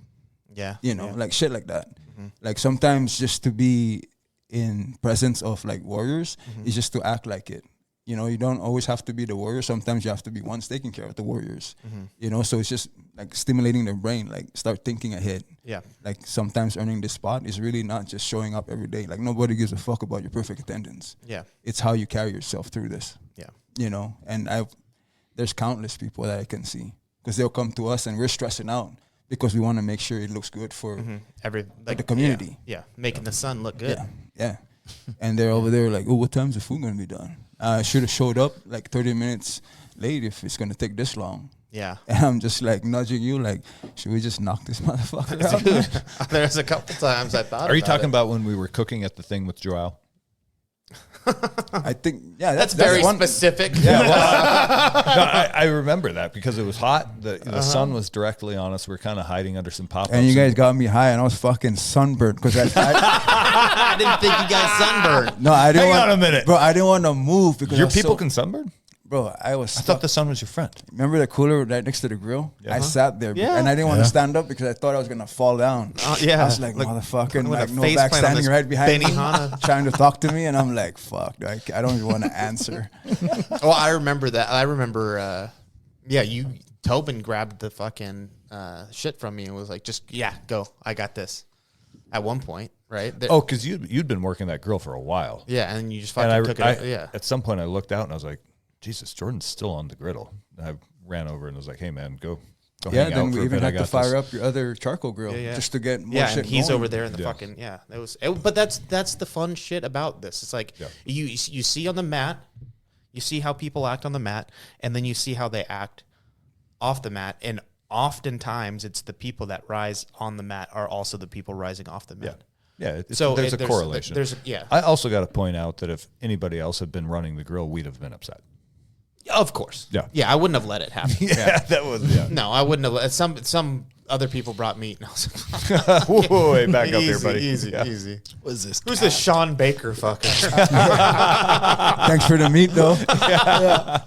I've never seen meat like this before. I was like, man.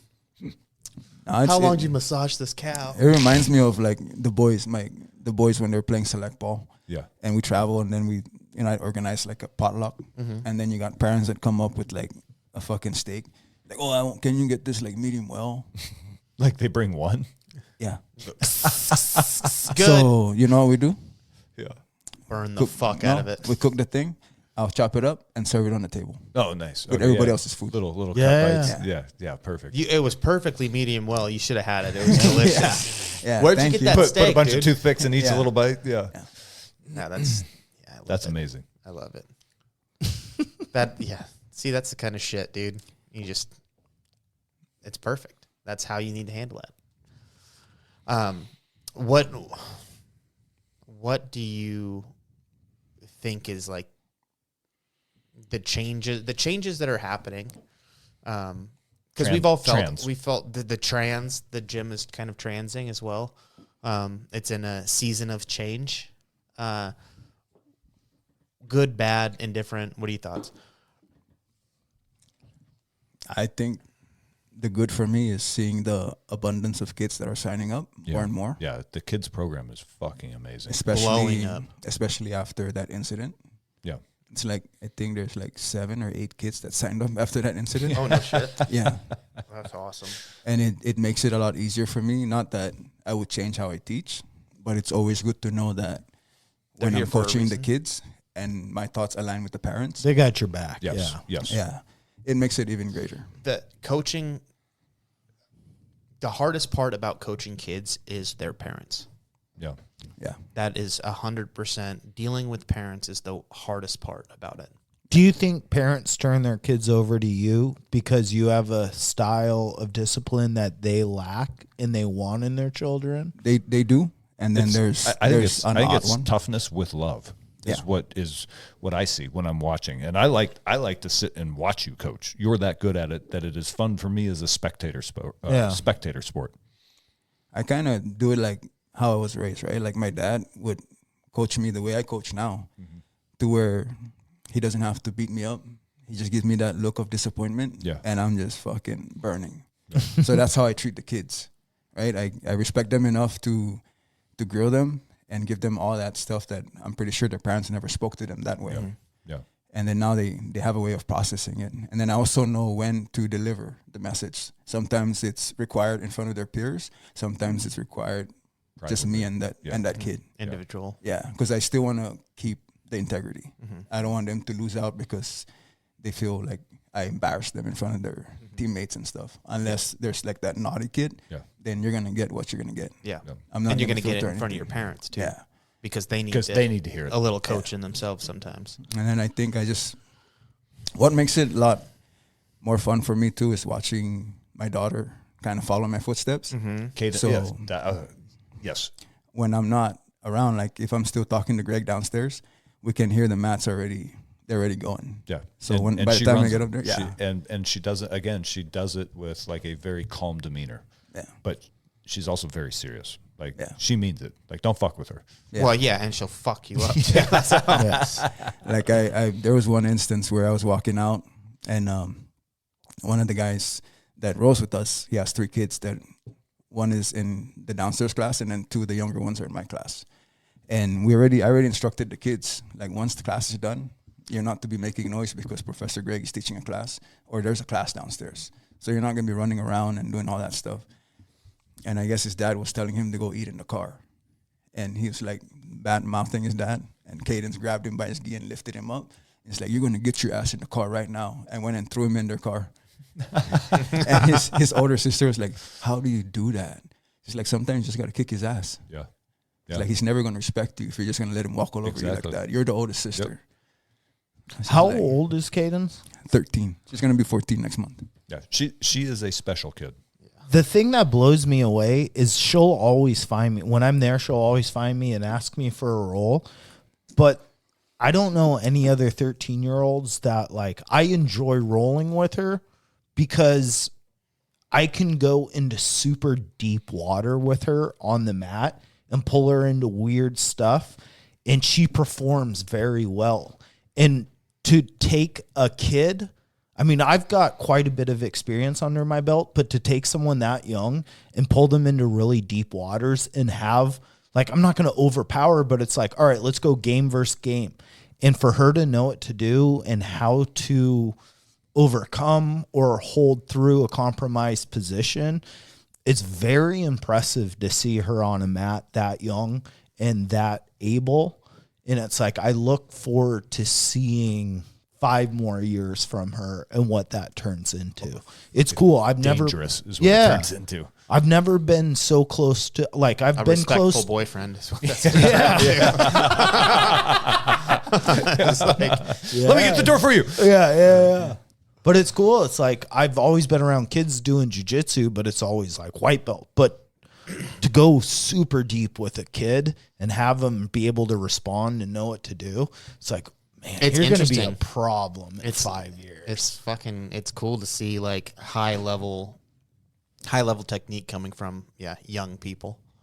And she's very receptive of it, and she really appreciates all that. And like I said, I get the added benefit of going to and from with her. So I get to listen to her talk about her experiences. Yeah. And she talks about that a lot. And her reasoning behind that is because she's like, have a way of flowing, and she wants to try and match that flow, so she doesn't get It's the stuck. happy panda style. Yeah, she doesn't want to get stuck in like one spot. Yeah. And you're allowing her to like flow through that. Yeah. And then she talks about Jordan. Like, when is Jordan going to come back and teach us some wrestling? Because I want to work on my double leg takedowns. Nathan's been asking too. Yeah, I'm a piece of shit. We learned that. Don't Compared to Will, we're all pieces of shit. Don't vote me off the island, boys. Because Like Survivor. It's gonna hurt. Ooh. I like the Survivor theme to the gym. Yeah, we're saying. Oh, you weren't everybody's- here. a lot of We're tiki saying torch. everybody's was- going to have a tiki torch. Yeah. That's a lot of half coconuts. Putting out flames. Your torch is out. Give me your beetle nut bag. You're done. You're done. You're done here. Your son of privileges have been revoked. But no, as far as the gym, bro, like, I only see good things happening. That's because I don't like to hold anything negative, even if it's my energy. Which I'm really happy about, because I tend to not hold a lot of bad energy anymore. And that's just through cleansing, Yeah. Like all the trauma shit that I've been through and all that stuff. I learned just by the podcast. I've kind of been shedding a lot of skin, like all that dead fucking. Yeah. What do you do? Like, what is your process for cleansing? What's your tool?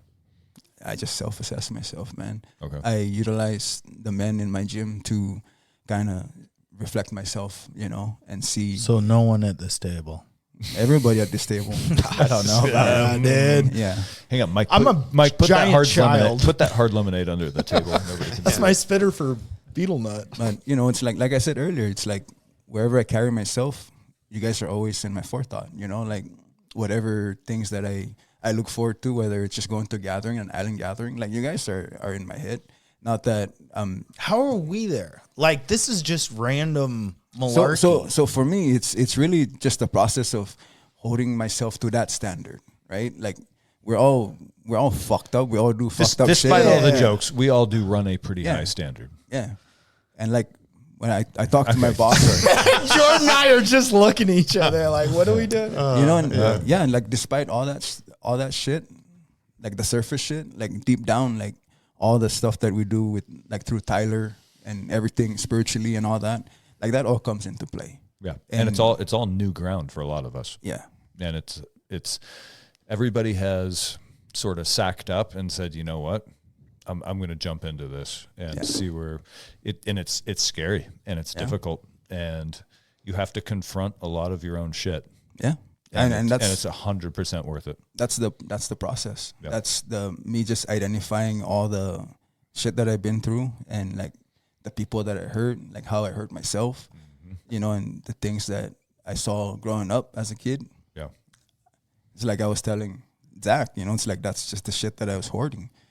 I was hoarding a bunch of shit, carrying it through the different phases of my life, and not till I got up here, I started learning how to clean it out. okay. Right? Like I said earlier, it's like you can have a nice house, but if it's full of trash, and you have a new fucking Peloton bike, but you can't do anything to better yourself because you got all this trash Yeah.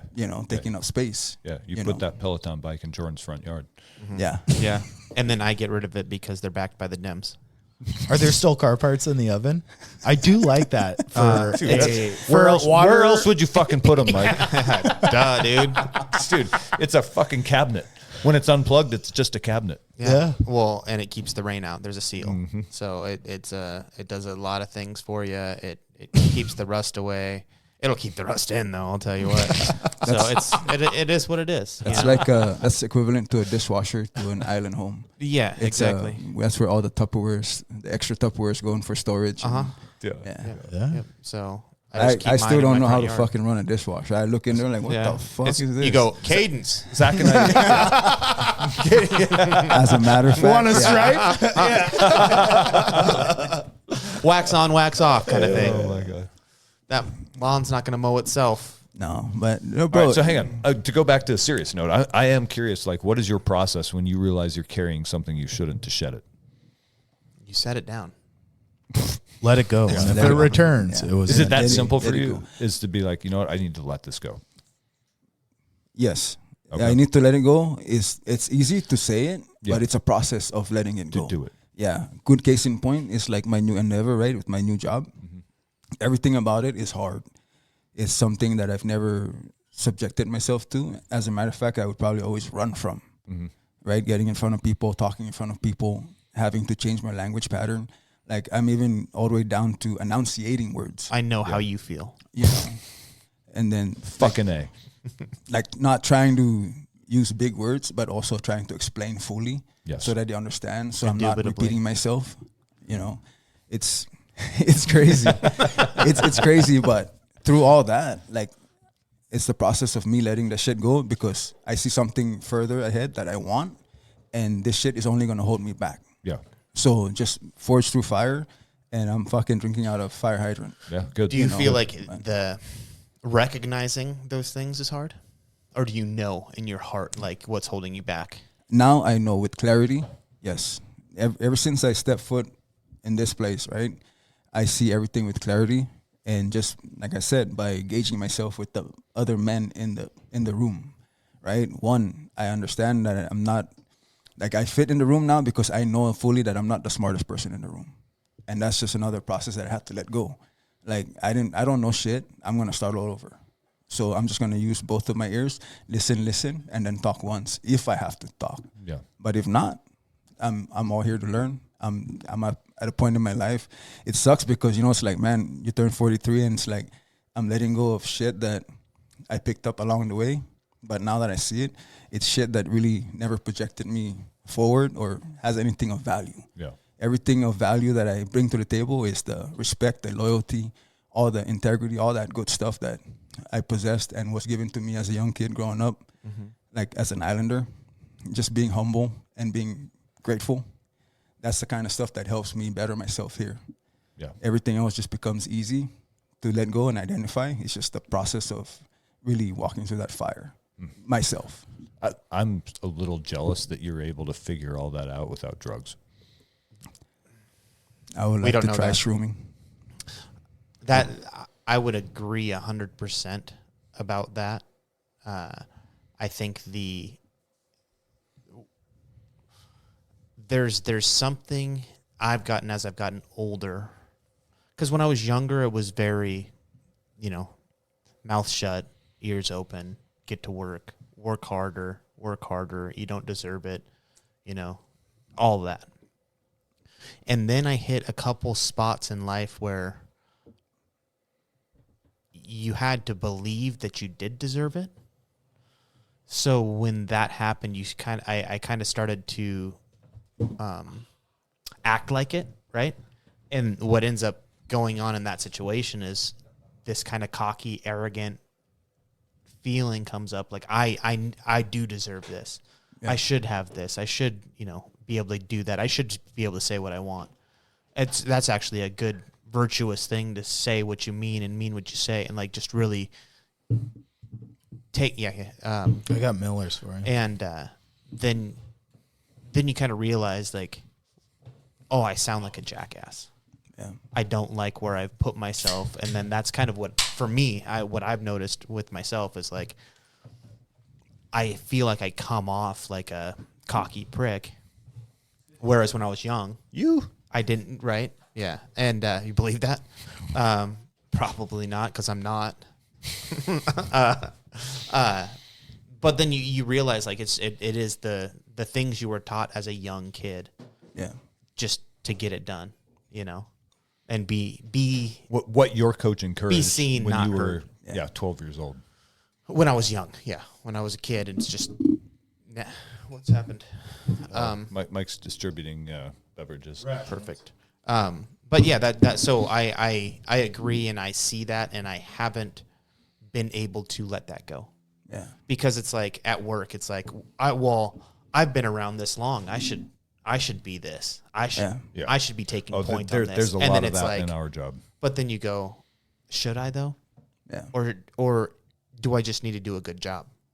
Yeah. And everything else will take care of itself. It takes care of itself. What ends up happening though is like you start feeling like, when's it going to be getting my buried. turn? Yeah. When do I get my shot? When am I going to, and the focus ends up being that versus I'm just going to do the best job I can. Well, here's and when somebody notices it, then I'll feel good about it. And there is something more sweet in that victory of like, I just worked hard and somebody out of the blue was like, hey, you're fucking killing it.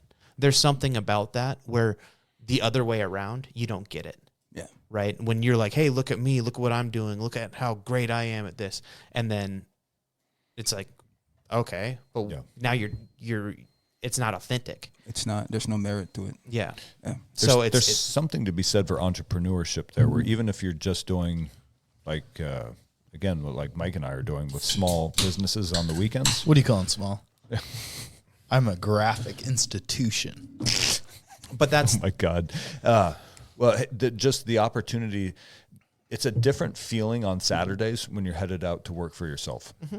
And it feels good. Yeah. And I think everybody should, again, you want to learn how civics work, start a small business. Civics nailed it. You want to learn, or do you want to have this feeling of like, hey, I'm doing this for me today, start a small business.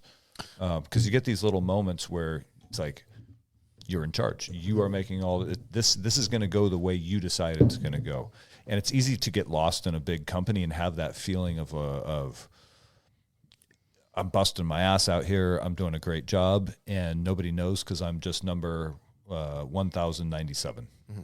But that also happens, especially at the level of I'm making this happen for myself in a small company, because I mean, sure, you get people that give you direct, like, hey, good job, I appreciate it.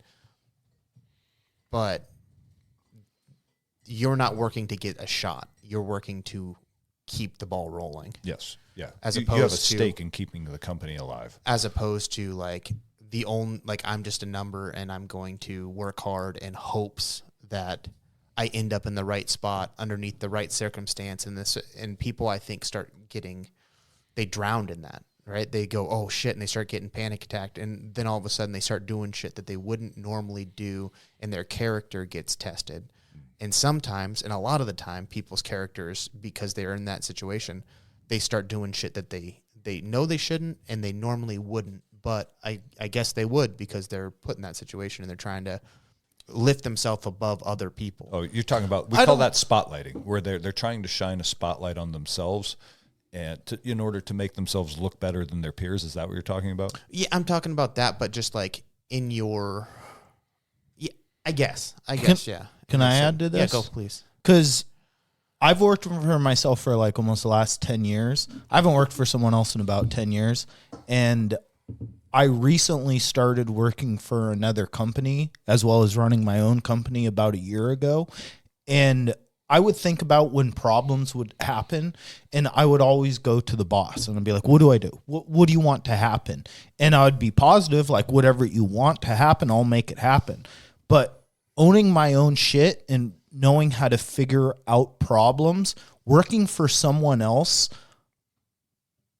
I've never been talked to as to like, this is how you should be doing your job, or like, I need you to do.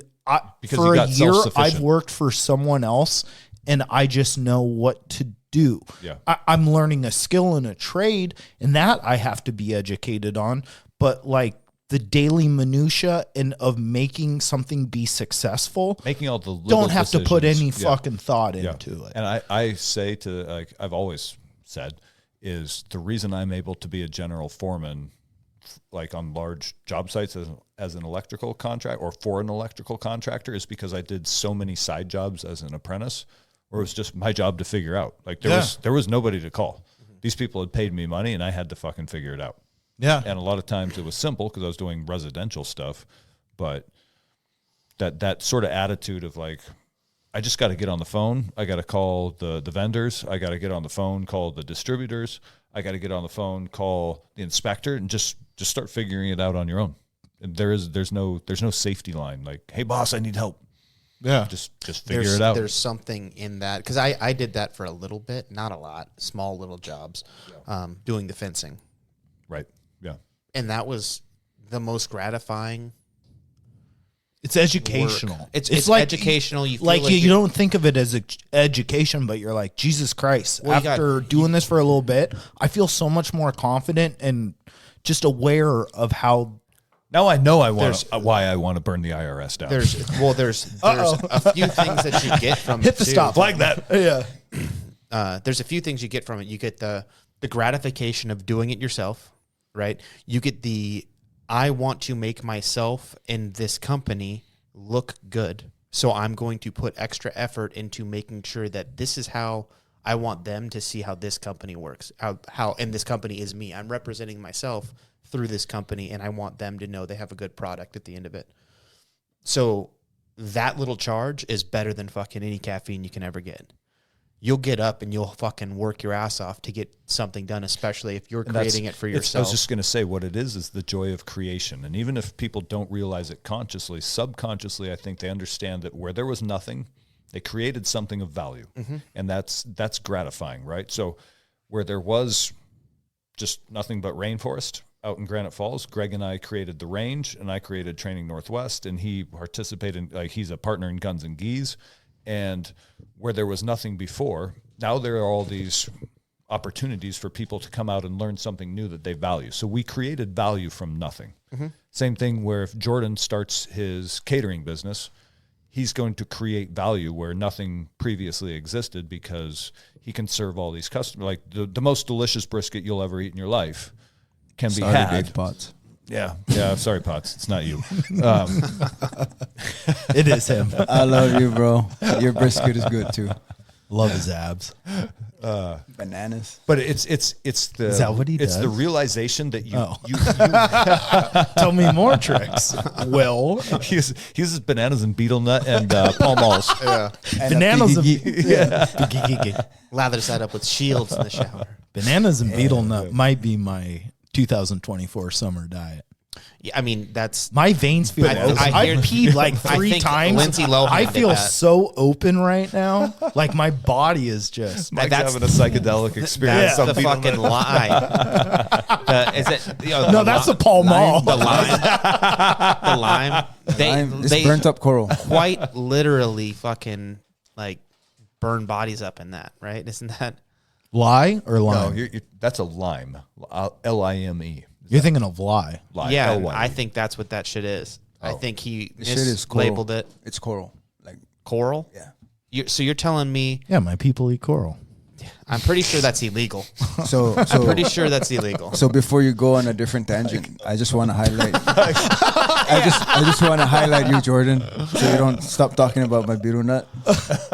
But no, bro, like what you said about doing something and feeling of the feeling of it's not your turn to get it yet. What do you do with the rest of the cigarette after you tear the ends off? Put it in Mike's. All right. Who eats the filter? Nobody. My people. Zach, you want in on this? Bunch of homos. over there. Don't do it, Zach. No, but you mentioned something about doing something and then feeling like you don't, like it's not the right time for you to receive that. Or see, like case in point for myself was I kind of held that to myself for a long time when I probably should have dumped it a long time ago. I didn't put myself in a spot or surround myself with people where I was allowed to do that. And I've come to find that out as limited mindset. Yeah. The limited belief. Like I felt like Yes, I that's a didn't real belong. thing. When you don't believe in your potential and you believe this is as good as I'll ever get. But there's See, but that's not necessarily a bad thing. Something I like shut the about the fuck- gym is a lot This of people. fucking guy. No, Hey, give him a one world government and a limiting mindset. Hey, Mike Kozak will be communism's fucking great. happy. You guys Fuck are you. going to be living with me and my dictator. No. Something I like about Jordan, the gym, actually, Zach, if there's something heavy over there, throw it at him. hot pot of oatmeal. My beautiful face. little fucking Zijing Kozak. Mike Zedong, let's be right. Something I love about the gym is so many people say I suffer from imposter syndrome. And I think that's a great fucking thing. Like, I think to Yes. be able to think that you're not the hot shit, that means you have an Causes you to work ego hard. check. You have to work Yes. harder than everybody else in And order to be in the room. I think that's very important. Like, not only do you have a sense of I'm good, but you have a sense of I can be better. To me, in my head, you should always have imposter I think syndrome. I think when you're thinking that goes out the window. You're going, I just need to be able to compete. I need to show up and work as hard as I can to be able to just compete. Yeah. We've all been in rooms where all of a sudden it's like, I don't belong here, and I'm going to get my fucking ass kicked, Yeah. and I'm just going to keep showing up because that's just how you're. That's how you get better. Well, I don't even think that's how it gets better. It's like, I have to Someone- be here because someone now picked you now to be in that room. Well, I put myself, or like whatever happened, I'm in this fucking room now, and Or- I'm yeah, too you're right. You I'm put too yourself in that scared room. More accurately. to leave. Like I showed up. I can't let these fuckers know that I'm a pussy. I need to just come back. I need to come back, and I'll just keep coming back, and then pretty soon it's like, oh, I'm competing. Oh, now I'm winning, or now I'm like. But isn't that what draws you there? Is being that imposter, Yeah, but it's on a knowing that fear. you're- It's on a fear side, right? But You're isn't not that thinking about- imposter though? That's still It's fear 100%. It's 100% is what I'm saying. But I maybe it's I don't know what the fuck I'm saying anymore. But I'm just saying.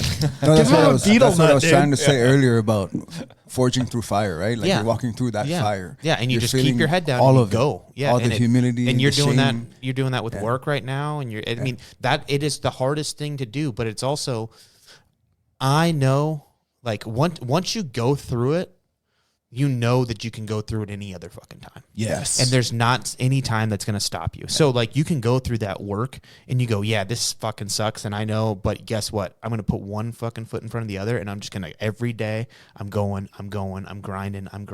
and I'm not going to stop. And when things get tough, I just put my head down and take another step forward because that's the only way to do anything in life. But So, isn't it like we have stoicism then adopted Hang on. as a doctrine? Jordan just talked about one of the most important lessons kids can learn in their fucking life. And you get that No, from adults things, too. Well, adults too, but a lot of if, adults a lot of haven't times, been if put you in a don't get it by the time situation- you're 22 years old, you're not going to get it. And No, that's what I things like. disagree. That's what blows me away about Yeah. people who show up to this fucking gym. And Look how many but people they're have a minority. changed. So like Yeah, they are population wise, they're a minorities very oftentimes. small percent. No. Don't talk about my people. No, that's the thing. How, is like, how many 40-year-olds show up you as new white? Yeah, but I mean, yeah, out of a population of how many? fuck. Well, that's the thing is How many 40-year-olds are in this I world? think there are how many parents who would Tyler How many people in the United States of America in 2024? How many have had the how many opportunity. 40-year-olds are fit enough to show up at That's a what I'm jiu-jitsu saying. gym? The opportunity is not there for everybody, and to like that's what I love about wrestling. That's because you can walk through and be a state champion, be a fucking motherfucking savage, and you'll never understand what there is to learn about Right, because you wrestling. didn't get hit against the wall. Yes. It was easy. You were natural. Yes. You just walked through it, and it's not. And the fucking beautiful thing about wrestling and grappling is the harder you work at it, the better you get. It is a fucking if you are not good, you can get better, and you will see improvement. Yeah. If you are a freak athlete and just you're good at everything, you're gonna be good at everything. You're gonna be good, but you're never gonna be like a high. The pinnacle. You're not gonna be the Yes. pinnacle out of the gate. Nobody will be. The John Jones But- problem. Exactly. And that's not realistic, right? Like, Yeah. So the thing I love about wrestling is you see, and I say wrestling because I have the most experience with that, seeing this happen, where you see somebody who, like I said, wins a state championship, but they're a fucking asshole. They don't understand the sport. They don't understand what it really means to fucking grind it out. And then you see a kid who hasn't won a match this year. They don't win a match next year. And then you see him as a junior in fucking high school win their first match. And you are you won a state championship. You are fucking fired up for this kid. And you see like that grind. I grind. And I'm never going to be good. I'm never going to be a fucking state champion. I'm never going to be a district champion. But I'm grinding and grinding and grinding. And finally, boop, there's that. See growth. I saw growth, but it's more than that. It's you showed grit and determination and but growth only happens through those mechanisms. yeah, but that's a lot of people never put themselves in the position to learn it. That's what a lot of people are missing. And they haven't gone through that difficulty to understand the process to get better. Do you think that's ego restricting them? I think it's American culture is that they've watched too many movies where it always works out in the end. For think about like the romantic comedies where the girl's a fucking mess, and then some guy shows up to sweep her off her feet, and then she's happy ever after. Something about Mary. Something about Mary. Is that hair, Joe? I work with retards. Instant gratification. Yes. 10 things I hate about you. Exactly. People have been conditioned to think their life is just going to work out, and they're just going to hang out and she's got paint on her stare at their phone or stare at Janie's got a gun. They only subject themselves to doing something if it's going to reward them ASAP. right now. Yes. Instant Yes. gratification Yep. is the Yeah. And you have to have some sort of blind trust. So I remember starting into middle school football, and actually almost not, because I thought I was too skinny and I was just going to get beat up. And pretty quickly I learned that, no, I can get in this ring. And then the same thing in high school football. I almost didn't go out because I was like, I'm just this skinny kid. There's going to be seniors out there who are going to knock the dog shit out of me. And once I put on the pads, and you realize that the only way to survive on this field is to hit as hard as you can. And then I started every varsity game as a sophomore, because that's like that powerful lesson to learn that you have to enter the arena, and then B, you have to give it everything you have. Yeah. chicks dig football players. Yeah, but I think that goes to show like our mentality is, like I said, if our gym has a religion, it's stoicism. It's Jordan's book, The Obstacle is the Way.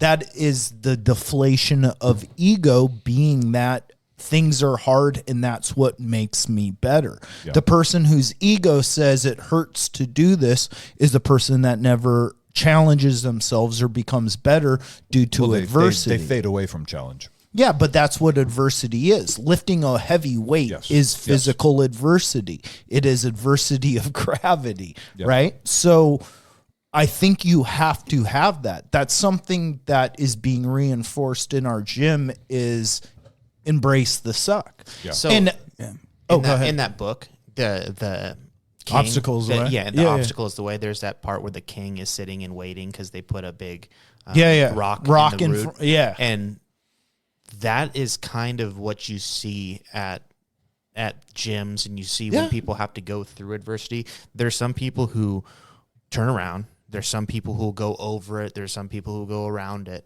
But rarely do you see people move the rock. Yeah. And that is something that I have seen a lot of the time, and which is a good thing, right? Because motherfuckers are like, no, this is in the way, so we're going to figure out this is a problem for everybody, and I'm going to take it upon myself to move it. And then it's not a problem for everybody. And you see that that's the cooking thing. That's we see this issue, we take it upon ourselves to deal with it. It's the cleaning of the mat. It's all that different shit. And there are people who they don't see the rock for an obstacle for them to deal with. They go, okay, I'm just going to go around it. No big deal. And they know it's there. They see it. They're just blind to it. They figure the path is the easiest path. And sometimes it's moving a rock for everybody else. But then what ends up happening when you do that, eventually you make the path so easy for everybody else that there's no way for It's them easy to follow. It's easy to follow, but there's no adversity There's for no anybody other else. way. You've fucking paved the path. There's no And other way except for that road. And at some point, that's the weak men or the strong men creating easy times, right? That we've always talked about. But sorry, That's where you and then also too, when you move the rock, especially in the times that we're in now in this generation, you don't get they don't give you the respect of they don't acknowledge the fact that you moved it for them. Yeah. You know, they don't They give you expect gratitude. it. They expect it. But I don't at think some point though, that's the thing is like motherfuckers who know. Yeah. And that's the thing I was talking about when I was younger. It was just very quiet and like, hey, I'm going to do this and that's that. And I'm fucking moving these rocks right and left, I feel like, and not getting any gratification from other people. Yeah. And then you realize like, oh, if I say a little bit or kind of do this like this, people like acknowledge it and like it feels good. And then you're chasing the fucking likes on Instagram. And next thing you know, you're fucking posting on Instagram about everything because it's easier just to fucking talk about the rock. Reality is real recognizes real. And that's how you end up with the gnarliest motherfuckers around you. Well, yeah, exactly. And we end up with like a core group. Well, real recognizes real is because of martial arts. Like you can play on a basketball team and it's like, oh, maybe we should have more passing or we should have shot better or we should have worked sprints more. But something about martial arts and confronting obstacles in front of you when someone's physically trying to harm you and you have to figure out where your game is weak, it forces you to think in very linear, direct terms. Like A doesn't work, go to B. B doesn't work, go to C. And when you're forced with dire consequences that it's either this works or this doesn't, I feel that carries over into real life of problem solving.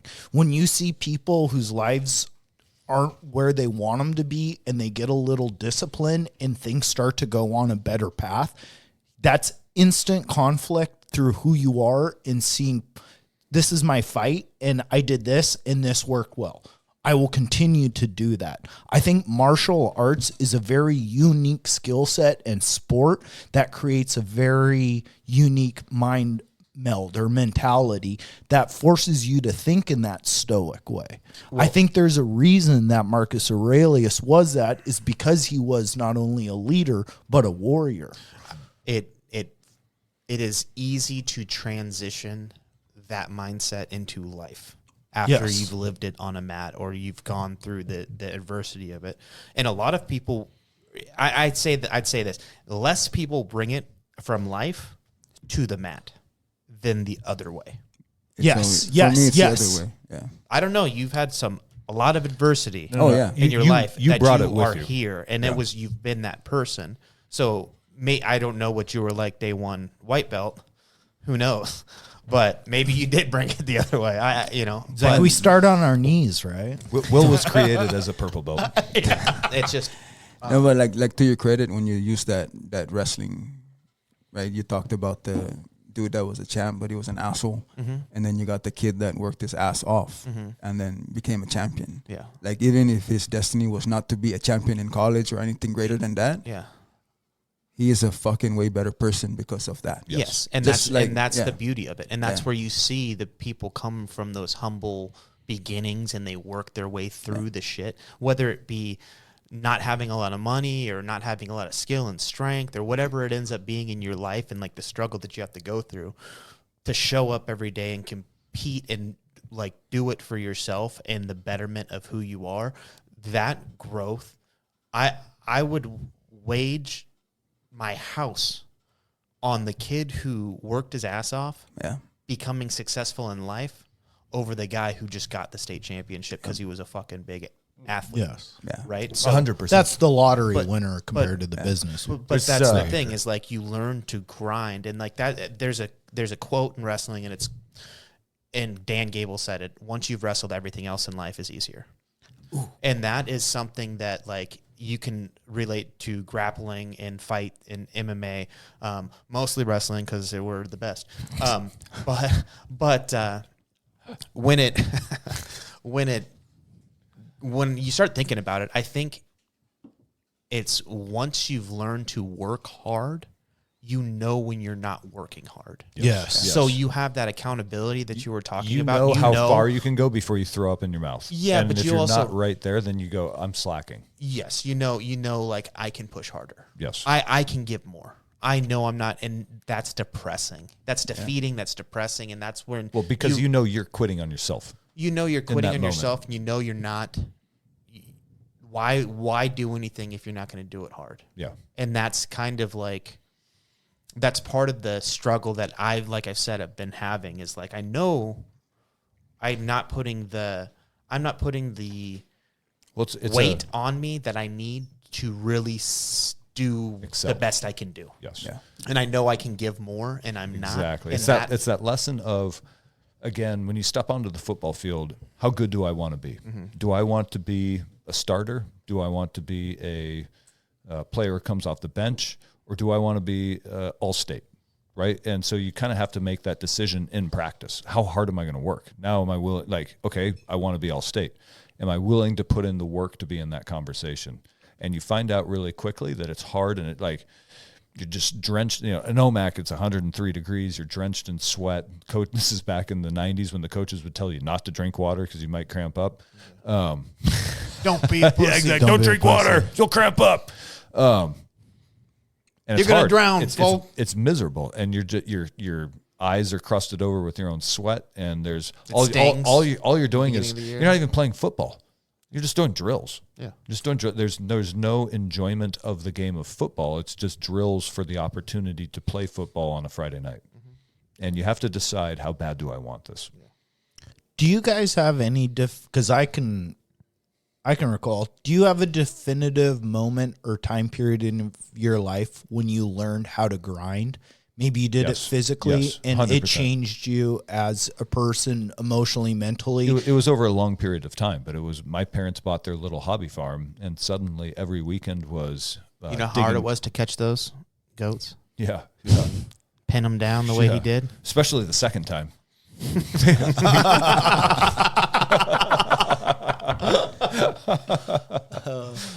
No, but is there? Yeah, I would like to hear from everyone. So is there something my parents bought a small hobby farm when I was in 6th grade, and so every weekend then became digging post holes, mucking out stalls, changing. You know, do you guys remember the big aluminum sprinkler lines that you see over on the east side? We had big aluminum sprinkler lines out in the pasture, so I was out changing sprinkler lines. We were digging ditches to run new PVC pipe for this and that. Did I already say hauling hay? No, Dude, work, just physical, hard. we call it bucking.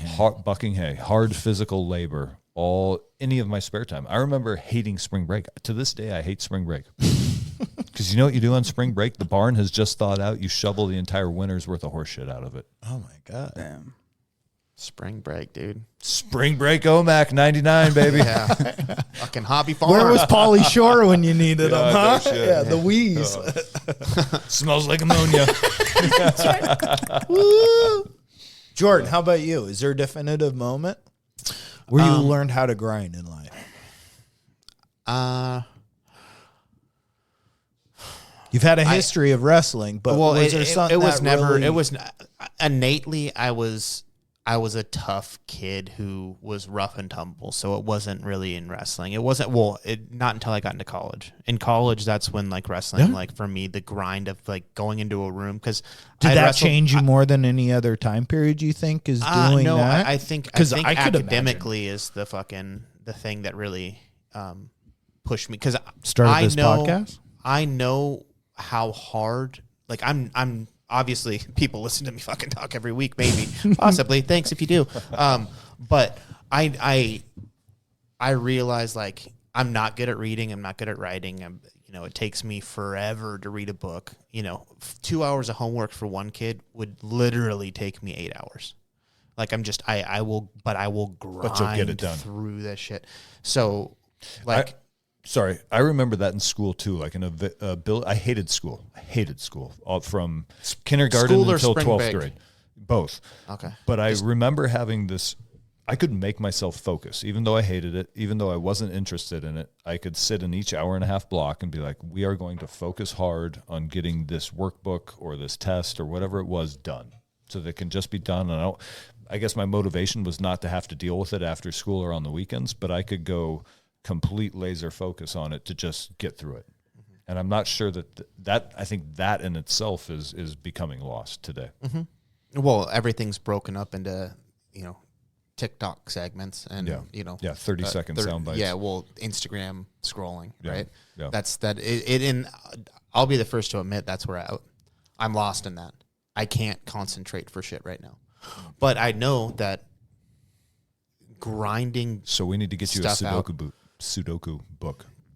Go into my bathroom, you'll see it. Do they make those in Saipan? Oh, I don't know. It sounds like it. Sudoku. Maybe that could be our export. Sudoku. Yeah, it's the mind melt or what did they call it? The brain drain. All the Sudoku puzzles been coming out of Saipan. It's just ridiculous. No, I would say it'd probably be like grinding through a ridiculous amount of like just work to get it to nail it down is kind of the that's the grind. And oh, sorry. then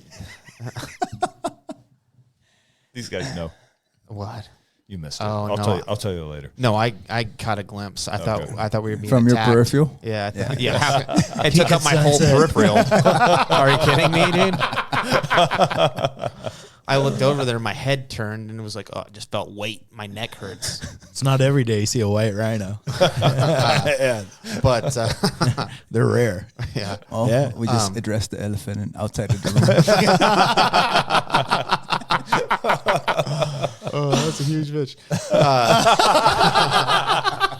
But yeah, I think it's that. I think it was grinding for schoolwork and like having it like a teacher willing to grind with me and go like, God damn, like if you're gonna put in that much work, I'll stay with you. Yeah. And putting like 7 hours in after school to try and get my shit done, and then being like, holy fuck, like. So props to the teachers that are willing to do that That's because cool. it was That's cool good, to have yeah. like them go, well, if you're gonna fucking go for it, So am I. So am I. I'll be here for you. And it's just like fuck. And so like learning that. What grade like, was that? Well, that the first time it happened, 7th grade, 8th Yeah. grade, and I'm still friends with that teacher. He was over at my house yesterday. That's awesome. It's Yeah. awesome, dude. That's so cool. like realizing like, oh, I'm not a. You're fucking such a good idiot. dude, It's just Jordan. it's a matter Like, of like people like you. You make an effort to have a connection. Like what we're Yeah. joking about earlier. Like I met you 20 times. I'm like, Oh. what's up, Jamie? You know, but it's like But you Jordan's trying to connect with you, you son of a bitch. yeah. You're was like, I such a can't- good person, dude. well, You're I a good guy appreciate though. that. But that's what. Bro, how do you pronounce your last name? Creek. No, Creek. no. So I said it right. It's misspelled. Yeah, it's Did you spell it right? yeah, I've done it wrong. Like was I asking said, Kozak. reading is not my fucking force. I think they changed it. I think it was pronounced Kritsch, but it wasn't cool to be German at one point. I don't know why, but I think they changed the way they pronounced it. I guess it means war. I've been told.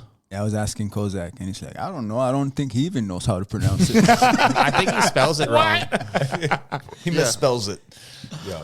But yeah, I don't know. I think that's it. Or getting my ass kicked for fucking 3 months straight in a wrestling room in college Couldn't say it right. until I could get a takedown. That was the other real grinding moment for wrestling anyway. Will, do you have a definitive moment that you felt helped shape or change you? Yeah, several. I mean, I think my whole life has been filled with definitive moments of fucking grinding through. All right, guys, You know. we're out of time. I was just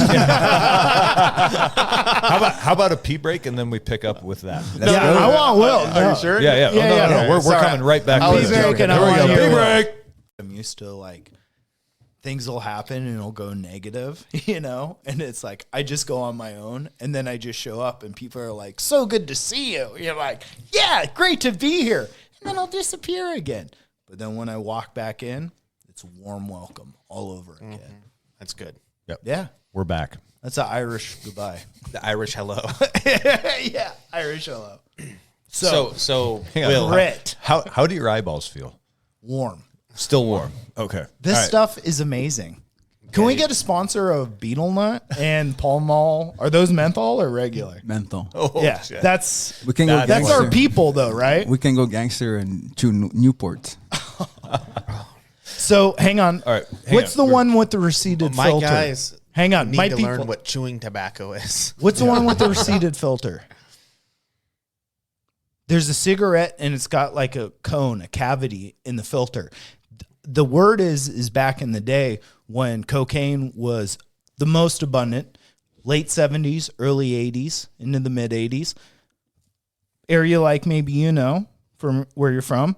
It's used as a hub to transport, as to connect. Asia, drugs are tough, right? Because there's a lot of harsh penalties. Not only are drugs tough, but certain drugs come from a different area. Heroin doesn't come from South America. Heroin comes from Asia. Detroit. Oh. Ends up in Detroit, right? Cocaine doesn't start in Asia. Cocaine starts in South America and goes to Asia, right? So it's interesting to think how, like, so they would have those receded cigarettes and they would pack cocaine in them. And so you could have a whole case. That's how they were moving it across borders? Is that what you're saying? No. That was just to just smoke the it? culture. This is like watching these third world fucking tobacco. This is like watching African kids like huff poop bags. Like I So- can't get behind it. So Oh, the this beetle is- nut. Yeah, watching so Will like- cut up cigarettes. Like my choice is cigarette. Then there's some people that chew it with Redman. Yeah. Oh, Yeah, okay. Red Man So would you be like better. okay? So Yeah, I thought that just- was Jesus it's just Christ. like eating How- cigarettes. So there's like Redman or the other one, Beech Nut, Yeah. like chewing tobacco. Oh, I- Yep. Now And you're they'll mix talking. it. And then like now you got like Mimas that mix, like they'll take grandmothers. yeah. So they'll take the cigarette, but not the cigarette, but you know, like at the tobacco store, they sell the ones in the tub. Yeah. And then they'll soak them in like Jack Daniels or because they just want more effect. Holy shit. Oh, my look at Kozak. Well, Yeah, you call him and Mima. It's not only it's not only like in Saipan. So this is prevalent in Asia too, like Vietnam, Cambodia. So actually, just chewing the cigarette tobacco as opposed to is that pretty? You learned this from somebody. This You weren't is- just sitting No, around. this is back home stuff. Okay, we have so- betel nut trees like this are frozen and they're from Vietnam, but back home they're a lot smaller and they're more effective. So he would be like sweating. So you is- get hot sweats and you just feel good. if I just took He's a on beetle his nut, way. Look at him. if I just took a beetle nut and chewed on that, yeah, what would that do? nothing. It's just bitter. This is just bitter. Okay. So if you don't add the right ratio of lime to your betel nut, it gets bitter. But if you hit it perfectly, you'd be fucking sweating. You'd be sweating and you'd start hallucinating. Whoa. So Yeah. just that without the tobacco. No, you need the tobacco. But then also like there's a tobacco leaf- is an ingredient for many like There's- natural. It's considered a psychedelic. It's Yes, just a- yeah. Tobacco is Yo. very important for medicine delivery. There's a leaf that we also wrap it with, okay. and then it turns red. So if you ever see like Asian old ladies that have like that red stain like teeth, that's from chewing betel nut. Beetle nut. No shit. About to have red teeth over here. Dude, call the dentist. Mike is so happy to have like a new vice. Beetle nut? This is one of his favorite things. Like, he's Yeah. how addicting is it? Because if we go on this hunting trip and he doesn't have it, I'm worried what he might do. Just in my tent shaking. Okay, hold on. Let's get back to it. This is just fucking wild to me. When I see you do this, it is literally like, what the fuck? He's ripping apart cigarettes to eat. He's ripping up. Not only that, No. it looks like you've been chain smoking. Nah. We got all these butts. these two guys right here. We got to get a picture of it. Yeah. But it's cool. It's kind of an interesting thing. But it's like to you that's normal. To me, It it's feels like normal. yeah. To me, it's like what the fuck. Jordan thinks we should be living in a tent city in Seattle. I mean, right now. it looks like Beetle nut. the typical trailer park fucking nightstand, but. Yeah, but isn't that a night in your house? That's You have what I'm a saying. party? That's what I'm saying. Yeah, we like, all have trailer I've- park nights. I've seen, but just the beetle nut thing is wild to me, and like, because it's got to be kind of cooked a certain way, and you plop it in, like, it's I don't just think interesting. it's cooked. now you're gonna see other people, and that's gonna floor you. I know, that's what Where I'm- you from? You from Saipan? You from Palau? Oh yeah, dude. I'm gonna be able to be like, yo, what's up? Got any beetle nuts? What's good? What's your preferred tobacco? All right. yeah. Jordan was making a good point. Yeah. We were talking about moments that transition us, where we learn grit, a decisive or defining moment, which you could maybe feel change your trajectory or also change your mental attitude, which gave you a new, I don't know, your mind's the driver behind the wheel. So gives you a little bit better steering. Will, I would like to continue this circle. Yeah. Do you have, you said you had many, which I believe, yes, I agree. We all have defining moments as men or human beings in our life that define us or dictate, but there are moments that not only define or dictate, but you feel change you and set the wheels in motion. Like when did you learn the form of grit or the art of grit, one might say?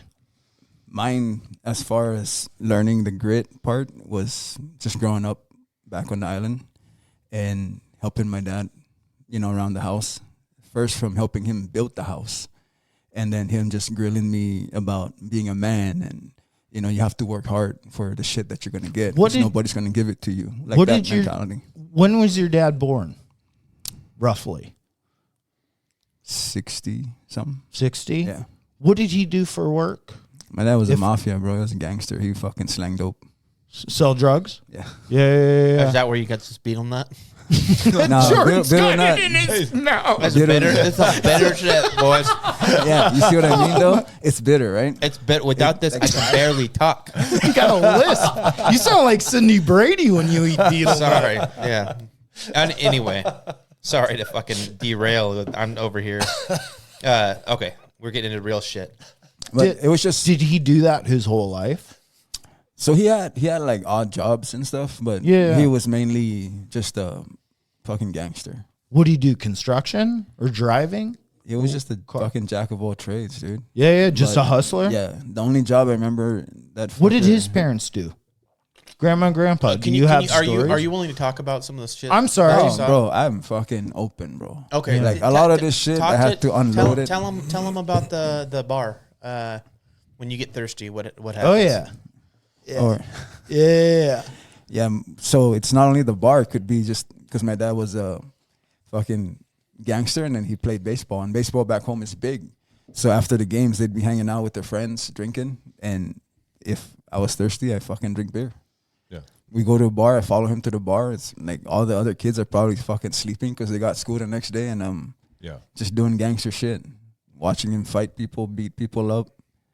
Ordering people to go fucking beat people up. Oh, and I think part of me too was growing up thinking like, fuck you, that's gonna be my life. Like I'm gonna be the man. And I think that was just a big misconception on my part. Like I took all the hard shit from him, all the stuff that taught me grit, but I didn't know how to control the other stuff that I took. Like all that badassery that people see in movies. It's like I thought that was gonna be my life, and I dabbled in some part of it, but I didn't know how to control it. And then obviously through society, like that shit don't fly anywhere. Yeah. Not especially out here. Yeah. But just going back to grit, as a young island boy, man, your pride and your family's pride is solely on you as a boy, because you have to be you're next in line. Yeah. And you represent your household. Yeah. So the more things you know how to do, like basic shit like fucking weed whacking, feeding the animals, like moving shit around, building stuff. A lot of it is like redneck stuff. Yeah. Like we're building chicken coops, pouring concrete for the pads for the pig pen. Yep. Learning how to form, like all that stuff. I gained at a very young age. Yeah. I think that's why when I came out here, it played into just finding work and being good at work. It's because I already know some sort of like common sense and how to be of an assistance how to do. Yeah, it's a lot move of people the project along. Yeah. You have to have a start, middle, and finish of any project, and there's so many people that don't know how to start. Yeah. And I mean, aside from the grit, like a lot of things I learned was, like, and I don't see it nowadays, especially when I was working, like even something as basic as a fucking city job. It's like I was great with the old people again because I knew how to precede them. Mm-hmm. Like if they were in the hole trying to teach me something, I was already getting tools out of the truck that I know they were going to need. Yeah. So they don't have to fucking tell me like, hey, FNG, go get this shit. Yeah. Like the shit's already there. Yeah. And then just by them seeing that, they're like, man, fuck, you get in the hole. I jump in the hole because now I want to learn. Yeah. You know, and it's tough shit, like trying to turn fucking corpse in a fucking tight space. Could be raining, could be fucking freezing. The water's, you're all soaked, you know? That's all grit. You know? Yes. I don't want to stop you, but I don't want to gloss over what you just said. Did you say turning corpse, like dead bodies? No, like the corp on the main. Oh, okay. Like a valve. Yeah. Yeah, okay. But when It's you the said connection. I jumped in this hole, I'm talking about my gangster dad, and now I'm jumping in a hole turning corpse, Yeah, no, it's rolling the, over some corpse. It's the connection from the water main to the distribution line. So, I was it. but it's I had like, a privileged life. it's like shit. It's like shit like that I start playing in my head when it's fucking in the middle of winter. We got a water main break. Everything is everywhere. Like there's a set of panic, but more so like I feel comfortable because I know what grit is. I know what is expected of me, and I want to do a fucking great job. Yeah. You know, and a lot of it I would be doing that, and in my head I'm like laughing because I'm happy. I'm happy because, man, it's like I came from a very, like a faraway place. Here I am, like nobody knows what the fuck I'm doing right now, but I fucking feel great. I'm doing a service to something, to somebody's house, you know, or like stopping the water from spreading, like simple shit like that a lot of people nowadays tend to bypass. Yeah. Like nobody needs to know, but it's gratifying when you can I was just fucking gonna say it's gratifying because there's a tangible result, and it's the same thing for us building stuff in construction. Like when you build out an electrical room, like a commercial, like a large distribution room, and you run all this big pipe up through the ceiling, and you have all these concentric bends and sweeping racks and blah blah blah blah. And when you're done, if you do a good job, it looks like industrial art. Yeah. And you get to stand back at the end of each day and kind of look up at it and be like, yeah, this is looking good. And you get that satisfaction of knowing that you built all of that with your own two hands. And that's 100% something that's being lost in today's society with all the people who work at desks and do, virtual type work. They don't get that satisfaction at the end of the day. At the end of the day, they just get to stand up out of their chair. Yeah, but that's creating a tangible thing. Yeah. Making your mark on something that will be there for fucking years. But I think it's fun. being lost too because of like you're saying it's being lost, and I think it's because it's associated with like greed or like toxic, like leaving your image here. And it's like, no, sometimes in life it's nice to have a perspective of what you think a vision is. It's more just people aren't doing tangible work anymore. They're doing online or computer type work, data work.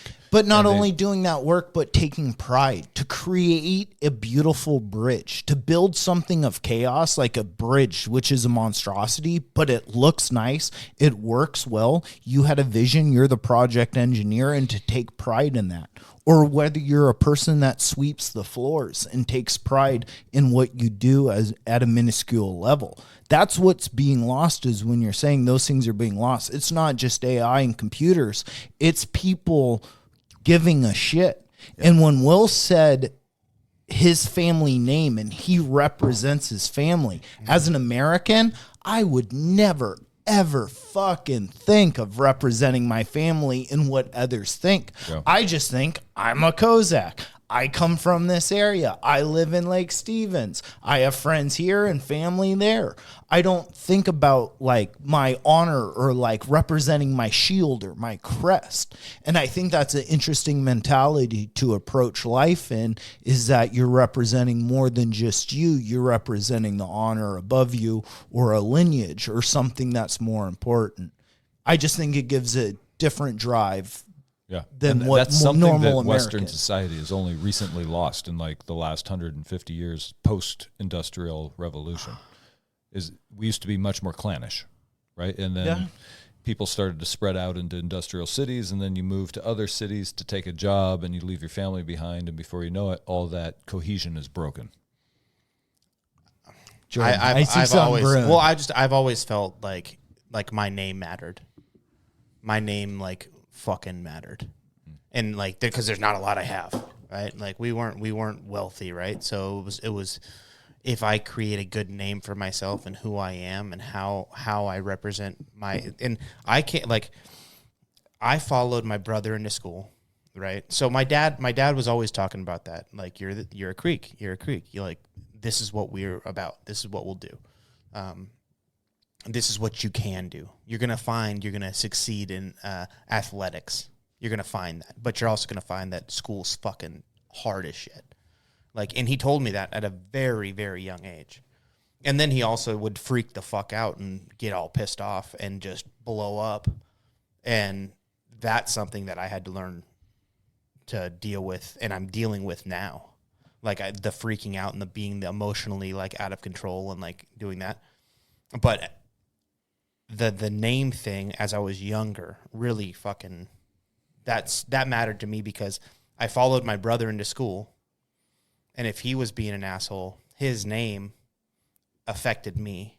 And now the teacher that I have 2 years later is looking at me a certain way, and she's Sup, asshole. and because I followed my brother, who this teacher had, because that's how they used to do it. I don't know if they still do it that way, but you end up having the same teachers because the teacher has dealt with you and dealt with your family, so they know. So having that, and seeing how certain people looked at me because of how my brother acted, I was like, fuck no. Like, I know, and I didn't have any younger brothers, but I was like, my name fucking matters. It matters to this teacher right now. I'm going to fucking do everything I can. And my dad says it matters. My uncle says it matters. So that I took, I was the same. Like, I had that, like, mindset of, like, this, there was pride in our last name. It's Creek. It's not spelled right, but it's called Creek. Yeah, but I mean, that's really what it was, right? So, that when I switched schools, I wasn't following my brother, but now I was going to a school that my dad went to. When I was in 6th grade, I switched schools and fed into a junior high that my dad went to. So there were still fucking teachers there that my dad and my uncle went to, and they're like, "Oh, watch out for this fucking," And then I got in a fight in the first fucking, like, 2 months. It's a Creek. It's a Critch. Yeah. No, they're like, oh, fuck. But fucking Critches are back. Oh, they're here. That's what I was talking about. That's what I was trying to allude to earlier when I was talking about how I represent you guys. Yeah. Right? Because there's layers to this, right? So it's like I represent my family, and then when I'm outside, now that I'm connected to the gym, I also hold the gym as high regard. Like, I represent that gym too. Yes. And that holds myself to that standard. And then when I step into the gym and now on the mats, now I represent my ancestors. Like, I want my power, everything, all the spirit that I bring that makes me part of you guys is everything where I came from. So yeah, there's layers to it. But the family name is really important. And that's why I stress it on the kids when I'm coaching them, how they look, right? I always be looking at their... Tie your belt, right? Yeah, their belts are tied, their strings are not dangling on the ground. Because I was always told, like, how you leave the house, that's how people perceive your house. Yeah. So if you look like shit, everybody's going to think your house looks like shit. Yeah. I don't know how that pertains out here, but in island style, it's a small community. When I see someone, like, on a job, like construction site, and they pull up and their truck is or their car is just a fucking shithole of stuff inside, and you go, I have a feeling I know what the inside of their house looks like. You know what I mean? Like, you just, it's a tell. Yeah. Yeah. I mean, it's wild, but that's who we are. That's the people that we are. I mean, even my wife, I'm pretty sure you guys have seen her, or you catch her cleaning the restroom at the gym. Yeah. She'll walk in the gym, like, what the fuck? Nobody know how to wipe the seat, like shit like that. She'll start bitching, but that's just our standard. But then we also respect she's a the special house. person. Yeah, your wife's a powerhouse. Yeah. But that's the it's the unsaid, unspoken thing about you. That's the intangibles that, like, your family brings to the gym. Because again, it is not just you. Yeah, we've talked about Crystal. We've talked about your daughter. Like, they make an impact at all the levels, right? So I mean, we're out there slinging that food. They're doing the same, right? Like, in that it's cool to see that, and your name matters, and it still does. Like it's being represented right, which is good to see, and it's not by accident. You know what I mean? Like you guys put forth the effort, and it's seen. So, it's crazy and some too, 'cause people don't see that it is there, right? They don't see the rock. They they think it's just moves itself, and it's like, motherfucker, there was a rock here. And one thing that I share with Cadence a lot is everything that we talk about, everything that I talk about on my podcast. I mean, it doesn't go by Cadence. Everything we talk, because I want to raise her differently, you know, so she understands. I always tell her like what my dad. The first thing I remember my dad telling me is like, I can fuck my reputation up. I don't need help doing it. It's like, but if you want to fuck it up, I'm gonna fuck you up. You know, so that shit stuck with me for the longest time. Yeah. And he was OCD. Like I remember getting in trouble in junior high before I came out here. It was the Christmas before I came out here. Some kid fucking pushed me. We were walking to the bus and I hit my head on the fucking gate, and I just lost it. I just lost it and I fucked him up and dislocated his shoulder. And the cops actually came to school. They pulled me into the principal's office, and he told the cops to step out. And he just told me, like, boy, I'm going to suspend you, but I need you to come to my office every day. I cannot tell your dad about this. Oh. And that's because they know who he is. Yeah. They're like, bro, your dad's going to fuck you up. So you go get all your schoolwork and you come and do it in my office. Yeah. So for a week, I was in school suspension. And that's when everything started ringing true. Like, man, this motherfucker, like he's got strings. Yeah. You know, that's why. Well, I always good held myself on that to, fucking principle. Oh yeah. That showed you a fucking lesson, but Yeah. but also, it kind of showed you Some critical thinking. and who the fuck your dad was. Yeah. Yeah.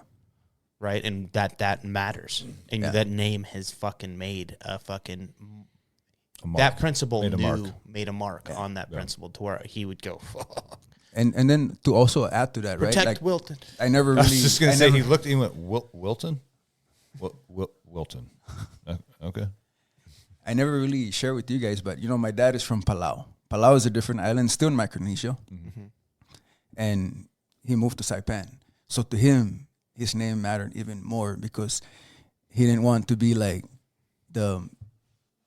for example, like a Mexican that came to America and became a troublemaker. Yeah. Like he wanted to be respectful of the community, of the island.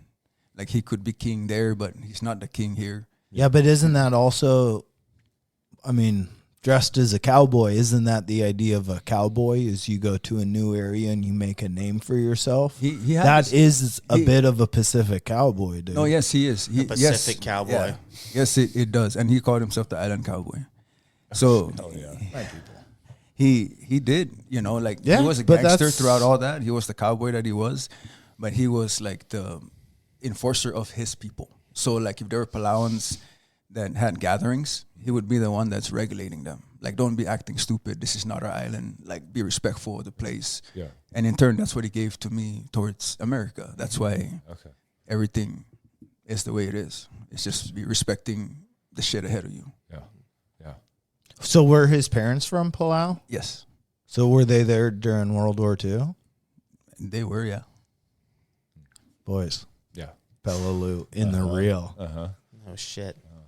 That's crazy. Maybe that's going to be a bucket list trip for us. Yes. I would love that, dude. Go to Palau.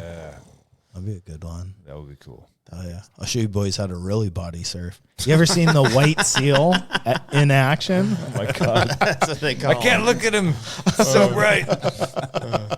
I love surfing, dude. Lathered himself up with Pam. Oh, you're already in, Does bro. bear grease work for UV rays? Nah, dude. Surfing, body surfing, boogie boarding, and regular surfing. We kind of go down this serious kind of No, but that's heartfelt thing. He's like, that's something that the islands have. That body. Bodyboard. Look, let me tell you body about surfing, boogie boarding, boys. Body surfing, surfing in waves, and riding that bitch. You go Jack from Titanic. It's all on the fucking back arch. Yeah, but you crest it and you use your tum-tum. I got the deep core abs, and I use You got the high buoyancy. Yeah. See, I got too much hair. It's too much drag. You get ripped right under the curl. Yeah. I can't get the speed up, dude. No, I'm jealous of certain things. I mean, I love water. There's something about the ocean that's extremely interesting. And I think islands not only have an interesting effect on like mentality, but it has an effect on genetics, on evolution. And the world is weird. I mean, to meet people from the desert are going to be very different than people from the islands. And that creates culture and interests in hobbies and farming and society. And I think it's interesting to see all kinds of different, like where people come from. And like your grandparents were on an island next to World War II's craziest of battles in some ways. But that has to shape who they were. And then the children they had, and then the grandchildren they had. Compared to Mike, who the just comes here easiest to chew Polish our betel potato nut. farmer. Yeah. Well, yeah. Mike's just here to chew your betel nut. $20 chew No, that but betel nut. His eyeballs are sweating. But aside from the grit and everything, bro, that I've learned, like there's something powerful about being humble and coming from humble beginnings, and then coming to the land of opportunity, and then just attaining more grit, and then combining all the stuff that I got from where I came from and all the opportunities here. It's testy, but it's what one needs to be fucking great. Yeah. Right? Like I'm learning really hard now, really good now. Like walking through fire that's as comfortable as uncomfortable it's gonna get. Yeah. You know, like I'm loving every beat of it because it's pushing me to a place that I don't want to, but I don't want to stay back there either. So my back's against the wall, and everything that I have is just to keep my head down and fucking grinding forward. But that's just all from being an islander. Like that's why I'm happy. And then jiu-jitsu is another reason why. Like I have more grit and more fortitude. It's just from rolling hard, doing hard shit, knowing that I'm not gonna die, that there's different modalities of fucking trying to survive and stay alive. Because I've also endured that, like in the streets of fucking Seattle, you know, like digging through like I'm operating a fucking excavator, and then I have to jump off because there's so much utilities on the bottom. So now I'm resorted to a fucking shovel, a bucket, a Cool Whip container to go down 6x6. Yeah. And all in my head, I'm just looking at all the laborers with me, like are just fucking sweating. And I'm thinking like, fuck you, jiu-jitsu, man. Thank you very much. I'm gonna work this motherfucker into the ground. I don't have to be fast. I just don't have to stop. Yeah. I think that's the perfect note to end it on, you guys. Thank you, everybody, for listening. Stay hard.